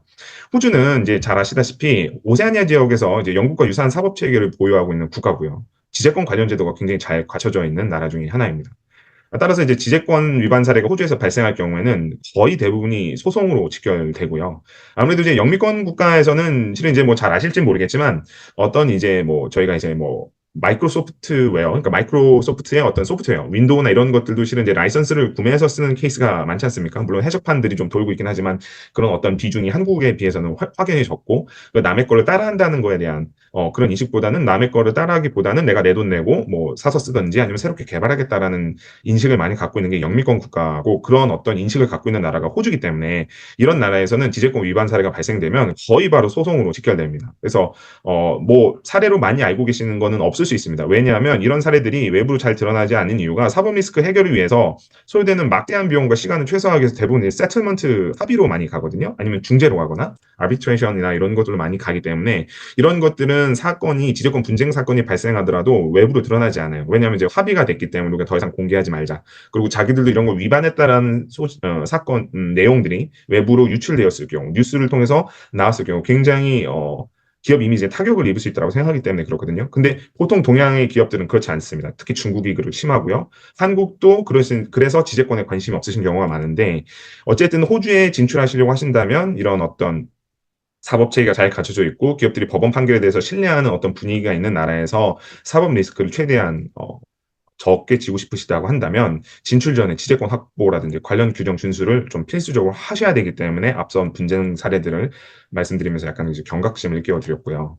그래서 호주에서 이제 유명한 지식재산권 상표긴 한데 이 분쟁 사례 한번 살펴보시면 잘 아시는 버거킹 사례가 나옵니다. 이게 이제 굉장히 유명했던 사례인데 버거킹이 이제 미국에서 유명한 건데 호주에 진출하려고 했었을 때 실은 이제 다른 회사가 이게 이제 어떤 악의적인 의도는 없었었어요. 이게 알고 한 건 아니고, 뭐, 상표는 실은 선택의 개념이거든요. 그래서, 그냥 이제 나도 뭐, 이렇게 비슷한 이름을 쓰고 싶은 사람이 있을 수 있죠. 버거라는 거는 어떻게 보면 보통 명사고, 킹도 보통 명사인데 이 두 개가 결합된 거니까. 그래서 그런 상표를 호주에 등록해 놓고 있었는데, 버거킹이 이제, 아무래도 그런 상표다 악의적인 의도가 없이 그냥 자기도 영업적으로 사용할 목적으로 한 거다 보니 버거킹을 취소 무효할 수 없어가지고 당시에 이제 헝그리잭스라는 이름으로 변환을 해서 대체 출원한 다음에 브랜드로 호주에 진출했었는데 이제 그 헝그리잭스의 경영권을 M&A 하려고 하면서 이제 뭐 이 상표권의 어떤 그 이전이라든지 라이센싱 문제가 조금 문제가 되었었고요. 그래서 이제 미국 버거킹은 이제 헝그리잭스 버거킹으로의 이제 브랜드 전환을 이제 M&A 하면서 요구를 했는데 이런 것들이 이제 기존에 호주에서 버거킹이라는 어떤 이름을 갖고 있었던 그런 쪽에서 M&A나 이런 조건들에 대해서 인정을 하지 않으면서 거절하게 됐고요. 그래서 이제 원래 원 미국의 이제 버거킹 같은 경우는 이제 뭐 이렇게 브랜드, 그 석유 브랜드 있죠? 그 주유소 브랜드 쉘 이런 쪽하고 새롭게 프랜차이즈 계약을 맺고 이제 호주로 진출을 하려고 어떻게 보면 우회적인 방법을 선택한 건데 이제 그런 것들이 기존에 이제 호주에서 버거킹이라는 어떤 상표를 받아놓은 그런 회사의 입장에 있어서는 이게 부당한 처사로 받아들여져서 결국에 상표권 분쟁으로 비화되었고요. 그래서 이제 결론적으로는 많은 손해배상액을 지게 되는 사례로 이렇게 결론이 나게 되었습니다. 그래서 호주는 이런 분쟁 사례들이 굉장히 많고요. 제가 지금 이제 아까 말씀드렸다시피 세틀먼트로 끝난 사례도 하나 말씀드릴 건데 이제 아마 요거는 아마 잘 알고 계실 겁니다. 땡땡포차. 뭐 제가 이거 녹화 중이고 아마 많은 대로 이제 그러니까 될 수도 있어서 정확한 명칭은 말씀드리기는 어렵지만 아마 우리나라에서 굉장히 한때 유명했었던 땡땡포차라는 프랜차이즈가 있었고 지금 현재 요 기업의 모 회사는 지금 상장이 되어 있죠. 땡땡땡 뭐 해가지고 이렇게 돼 있지 않습니까? 근데 이제 그런 그 프랜차이즈를 호주에서 이제 그러니까 도용한 사례가 있었어요. 그래서 근데 이제 결국 이제 요 케이스를 분쟁 당사자가 이제 합의로 조용하게 해결된 케이스들이 있었거든요. 그래서 이런 것들을 보실 때 이렇게 해외 사업을 진행할 때 특히 호주 같은 데서 이제 진행할 때 브랜드나 이런 지재권이 얼마나 사업에 큰 영향을 미칠 수 있는지를 잘 보여주고 있는 사례이기 때문에 호주에서 지재권 확보는 매우 중요하다라고 말씀을 드릴 수 있습니다. 그래서 호주의 지식재산권이 어떻게 구성되어 있는지 한번 살펴보면 뭐 우리나라랑 거의 비슷합니다. 그래서 우리나라랑 거의 비슷한데 이제 특징적으로 뭐 이제 뭐 엄청 이렇게 중요하게 보셔야 될 건 없지만 의료기기 쪽을 하시면 아무래도 이제 이 산업재산권 쪽, 저작권 쪽은 실은 뭐 거의 아마 신경을 쓰실 일이 별로 없으실 거고 이 이제 특허, 그다음에 요 이노베이션 라이트라고 하는 거 우리나라의 이제 실용신안의 개념인데요. 실용신안 요거의 개념인데 특허보다는 조금 약간 좀 어떤 창작성이 좀 낮은 발명의 어떤 고도함이 좀 낮은 거. 근데 이건 발명의 고도함이 높은 걸 말하는데 보통 아마 이제 특허라든지 아니면 이제 상표, 그다음에 디자인 요 세 가지 분야에 대해서 의료기기 사업을 하시는 분들은 아마 좀 많이 집중을 하셔서 보셔야 되지 않을까 싶습니다. 산업재산권 아까 제가 앞서서 요 세 가지를 좀 이제 주의해서 보셔야 된다고 특허, 상표, 디자인 세 개를 주의해서 보셔야 된다고 말씀을 드렸는데 산업재산권이 도대체 무엇을 보호하는지를 잘 모르시는 분들이 너무 많아요. 그래서 특허하면 그게 특허가 상표인지 알고 상표도 특허인 줄 알고 뭐 디자인도 특허인 줄 알고 그러시는데 실은 이제 요 뭐가 무엇을 보호하는지 잘 아셔야 됩니다. 그래서 제가 예시를 가져왔는데 아마 이거 너무 유명한 자동차라 다들 잘 알고 계실 것 같아요. 벤츠죠. 머세디스 벤츠인데 요거 보시면 여기서 이제 다양한 그 소위 말하는 지식재산권들이 도출될 수 있습니다. 그래서 뭐가 여기서 특허 대상이 되냐 보면 이제 예를 들면 고도한 기술들이겠죠. 이제 파워트레인, 자동차의 어떤 그 동력 구동계, 그다음에 드라이버 어시스턴스 시스템 이런 것들 뭐 소프트웨어로 구현될 수도 있고 다양한 센서들이 비치될 수 있죠. 카메라나 요 앞에 뭐 라이더들이 장착되어 있는데 그런 것들 통합된 시스템. 아니면 이제 공기역학적인 구조. 지금 이 차 모양을 보시면 굉장히 공기역학적으로 매끈하게 잘 빠져 있지 않습니까? 그래서 에어로다이나믹 스트럭처라든지 아니면 카플레이 또는 카페이먼트 앱 같은 것들 이런 소프트웨어나 장치나 시스템들이 결국 특허에 객체가 되는 거고 상표 같은 경우는 이 머세디스 벤츠라는 텍스트 문자 상표 자체가 하나의 어떤 상표권의 보호 대상이 되는 거고 여기 보시면 이거 너무 유명하죠. 트라이앵귤러 스타 엠블럼 이런 것도 실은 이제 로고로서 기업의 어떤 상표로 작용을 하는데 요건 로고 상표로서도 또 하나 보호가 되는 겁니다. 그러니까 상표의 보호 대상이 되는 것들이 매우 다양한 거죠. 그다음에 로고라든지 아니면 텍스트가 결합됐다거나 아니면 뭐 시각적으로 만들어진 어떤 심볼. 여기도 지금 보시면 AMG 앞에 뭐 이렇게 대시 표시가 막 들어가 있고 대시의 굵기가 다르잖아요. 이런 것들은 이제 어떤 로고와 문자가 결합된 형태인데 이걸로 막 속력과 속도감을 표시함과 동시에 이게 굉장히 고성능이다라는 이미지를 줄 수 있는 어떤 그런 AMG라는 어떤 그런 뭐 그 이니셜 글자를 다운을 해가지고 요것 자체도 또 하나의 또 브랜드가 되는 거니까 이런 것들이 다 상표권의 보호 대상이 되는 겁니다. 그래서 이런 것들은 상표를 보호를 해야 되는 거지 특허가 아니다.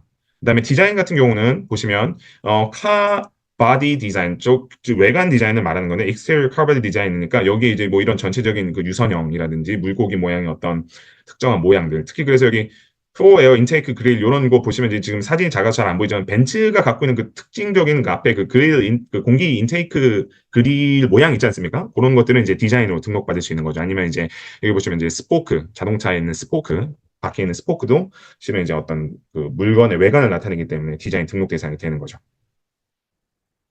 그래서 이제 권리별 특징, 이 호주에서 인정되고 있는 어떤 권리들에 대한 그 지식자산권, 특히 산업재산권에 대한 특징인데 여기까지만 보시면 될 것 같고요. 카피라이트는 제가 말씀드렸다시피 아직 의료기기 하시는 분들한테는 뭐 크게 중요하지 않을 수 있으니까 참고로만 하시고 근본적으로 뭐 넘어가기 전에 말씀드리자면 산업재산권과 이 카피라이트는 근본적으로 이거는 예술 창작 쪽으로 좀 더 치중되어 있는 권리고요. 이거는 이제 반복 재생산이 가능한 그런 어떤 공업용 산업용 말 그대로 그런 어떤 제품화 가능한 주로 뭐 이런 것들 위해서 만들어진 권리이기 때문에 좀 이렇게 종래부터 이렇게까지 좀 구분을 오랫동안 해오고 있는 거고 뭐 이제 특허권은 이제 출원일로부터 이 최장 20년까지 보호가 되고 의약품에 같은 경우에는 이제 의약품 연장제도 왜냐면 인증이나 인허가 받아야 되는 그런 일들이 좀 있으니까 이제 그런 케이스에 한해서 인허가에 소요되는 기간들까지 더 보호될 수 있도록 해가지고 이렇게 좀 25년까지 연장되는 케이스가 있고 뭐 상표 같은 경우에는 등록일로부터 그러니까 출원일이 아닙니다.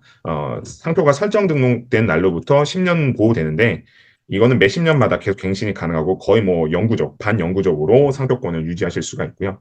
디자인권 같은 경우는 이제 출원일로부터 10년까지 보호받을 수 있습니다. 그래서 뭐 그런 내용도 있고 이게 보호 객체를 영어로 좀 설명을 해놨지만 결국 특허는 이제 어떤 기술적 사상의 창작 그런 부분들을 기술적 사상을 좀 보호받는 거고 상표 같은 경우는 자타 상품을 식별할 수 있는 표장 그래서 a mark used to distinguish goods one business from those of others 이렇게 나와 있고요. 디자인은 어떤 article 물품에 대한 이제 형상 모양 색채 또는 그들의 결합 뭐 이런 것들을 보호한다고 이제 좀 설명을 좀 드릴 수 있겠습니다. 호주 지재권 출원 및 등록 절차도 거의 한국과 뭐 대동소이하고요. 한번 뭐 그냥 참고하시라고 했습니다. 그래서 일단 출원 전에 어떤 이제 변리사, 패턴 어터니한테 좀 상담을 받아보시는 게 중요하고요.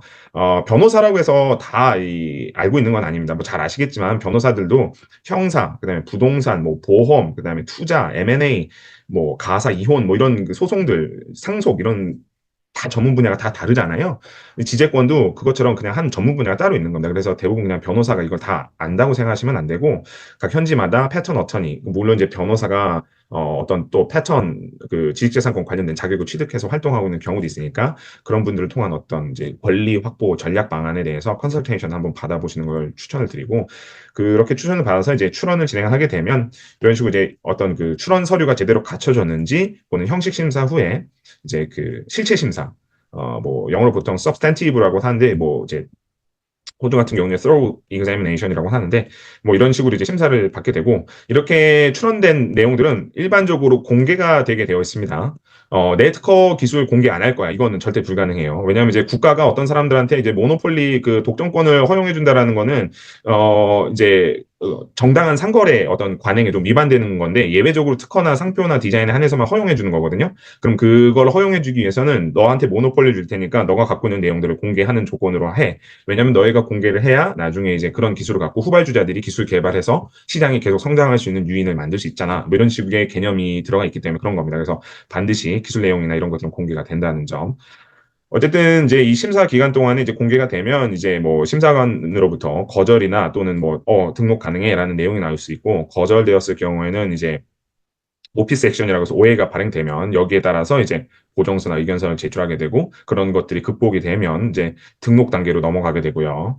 그래서 이제 등록료를 내게 되고 권리를 만들 수 있게 되는데 만약에 최종적으로 거절이 된다고 하더라도 이제 어필을 할 수 있습니다. 그래서 엑스퍼테라는 거는 이제 비당사자계 어떤 특정 당사자들 간의 뭐 이런 다툼이 아닌 특허청과 이제 출원인 간의 다툼이라는 걸 나타내는 건데 이런 식으로 이제 어떤 심판을 청구를 해서 내 출원이 왜 거절돼야 되는지에서 이해할 수 없다라는 식의 어떤 어필을 해서 또 등록을 시도해 볼 수 있습니다. 그래서 이런 절차들을 그냥 알아만 두시고 나중에 제가 말씀드렸던 전문가들 컨설테이션 좀 더 구체적으로 받아보시면 좋을 것 같습니다. 이런 것들이 복잡하다 그러시면 이제 한국에서 출원하신 내용을 기반으로 해서 호주로 이렇게 진출하실 수도 있어요. 이제 그런 것 중에 하나가 이제 파리조약 우선권 주장 출원 시스템인데 한국에서 출원하신 내용들을 기반으로 해서 일정한 기간 내에 호주에 출원을 하시면 한국에 출원한 날짜를 호주에서 동일하게 인정해주는 제도입니다. 그래서 특허 같은 경우는 1년, 그다음에 1년이고요. 그다음에 그 상표 같은 경우는 6개월. 그러니까 한국에 예를 들어서 2025년 1월 1일에 출원을 했었다라고 한다면 적어도 호주에는 2025년 12월 31일까지는 출원을 하시면서 한국에 출원을 했으니까 한국 출원 날짜로 인정해달라는 신청을 하셔야 되는 걸 말씀드리는 거고요. 이제 이거는 이제 모든 나라를 출원할 때마다 이제 개별적으로 그 액션을 다 취하셔야 되는 겁니다. 그러니까 비용이 굉장히 많이 들겠죠. 뭐 이제 번거롭기도 하고요.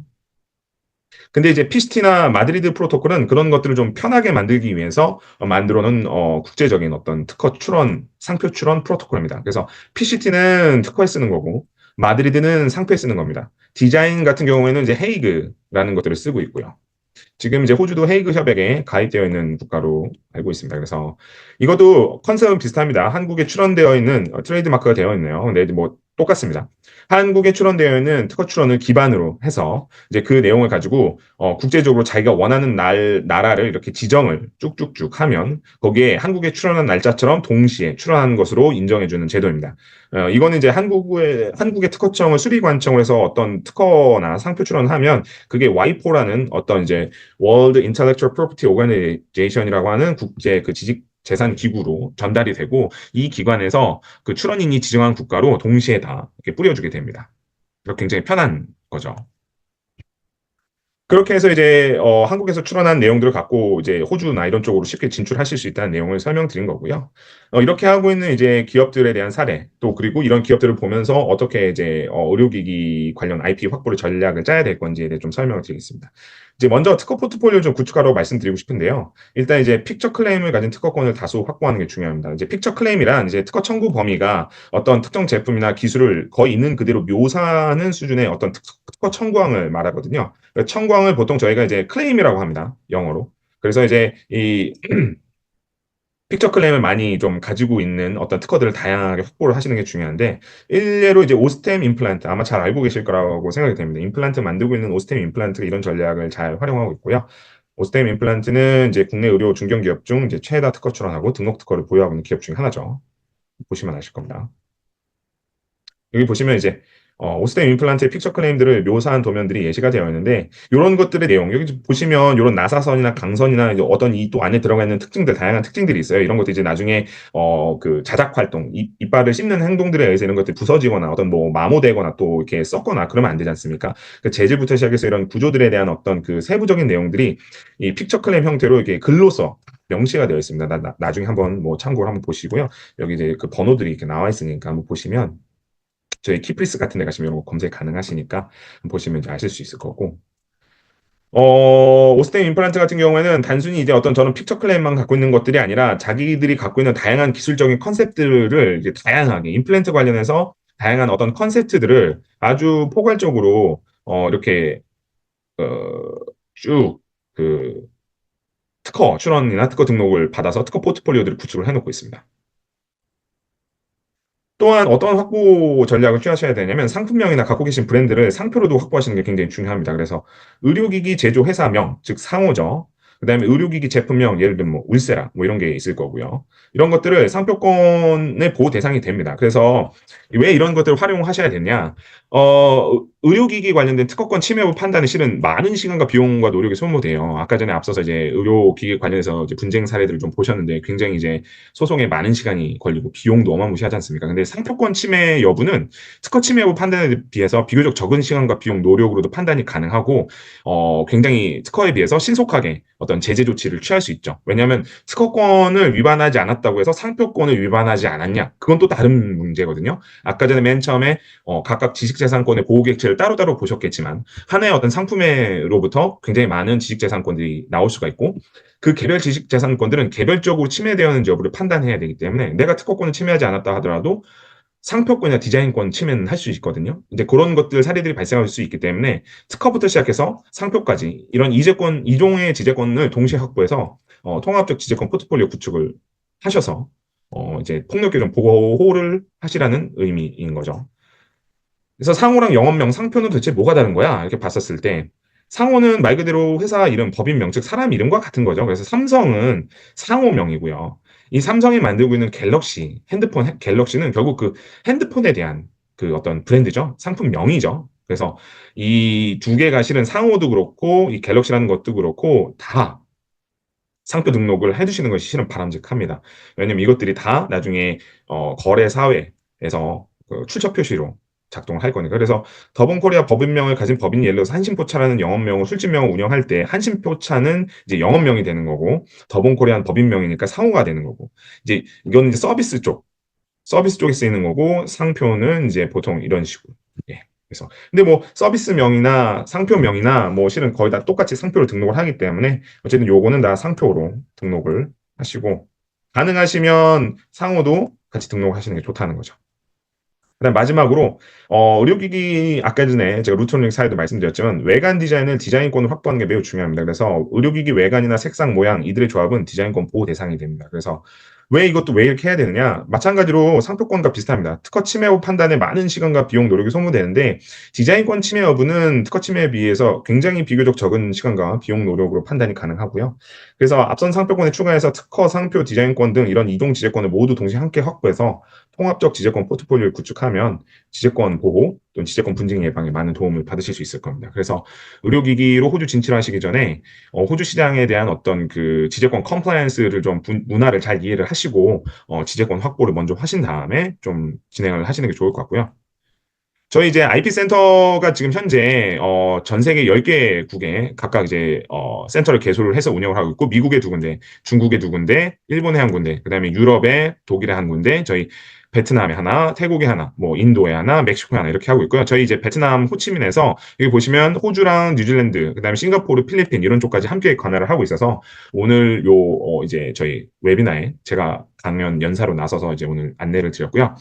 저 역시 지금 외부에서 변리사 활동을 10여 년 이상 해왔기 때문에 특허나 상표 관련된 어떤 프랙티션에 대해서는 뭐 굉장히 잘 알고 있고, 과거 이제 로펌에서 근무할 때 호주 관련된 어떤 특허 출원이나 이런 것도 많이 진행을 했기 때문에 저희 쪽으로 필요하실 경우에 연락을 주신다면 뭐 제가 가능한 상담은 다 도와드릴 수 있도록 하겠습니다. 그리고 저희가 호주나 이런 데서 특허 상표 디자인권 권리 확보하는 데 있어서 어떤 비용을 지원하는 비용 지원 사업을 운영을 하고 있습니다. 그래서 그런 비용 지원 사업도 문의를 주시면 자세하게 안내해 드릴 수 있도록 하겠습니다.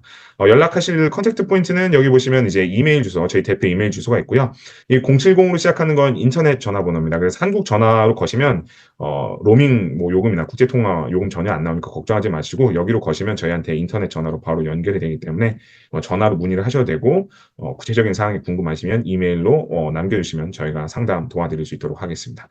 오늘 좀 생각보다 시간이 좀 많이 제가 좀 소요를 하게 된 것 같은데요. 아무래도 좀 많은 정보를 드리려고 하다 보니까 그렇게 소요가 된 것 같고요. 좀 짧은 시간 안에 최대한 많은 내용을 담으려고 했기 때문에 좀 뭐 이해를 부탁드리고 말이 좀 빨랐더라도 좀 그런 부분도 좀 이해 부탁드리겠습니다. 앞으로 호주 시장에 진출하셔서 좋은 성과 이루시길 바라겠습니다. 감사합니다.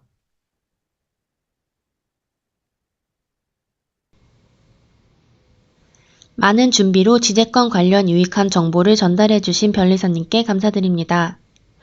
오늘 저희가 준비한 웨비나는 여기까지입니다. 오늘 웨비나 영상은 코트라 시드니 유튜브 채널에 업로드될 예정입니다. 긴 시간 참석해 주셔서 감사드리며 관련된 문의사항은 저희 코트라 시드니 무역관으로 남겨주시면 지원 드릴 수 있도록 하겠습니다. 감사합니다.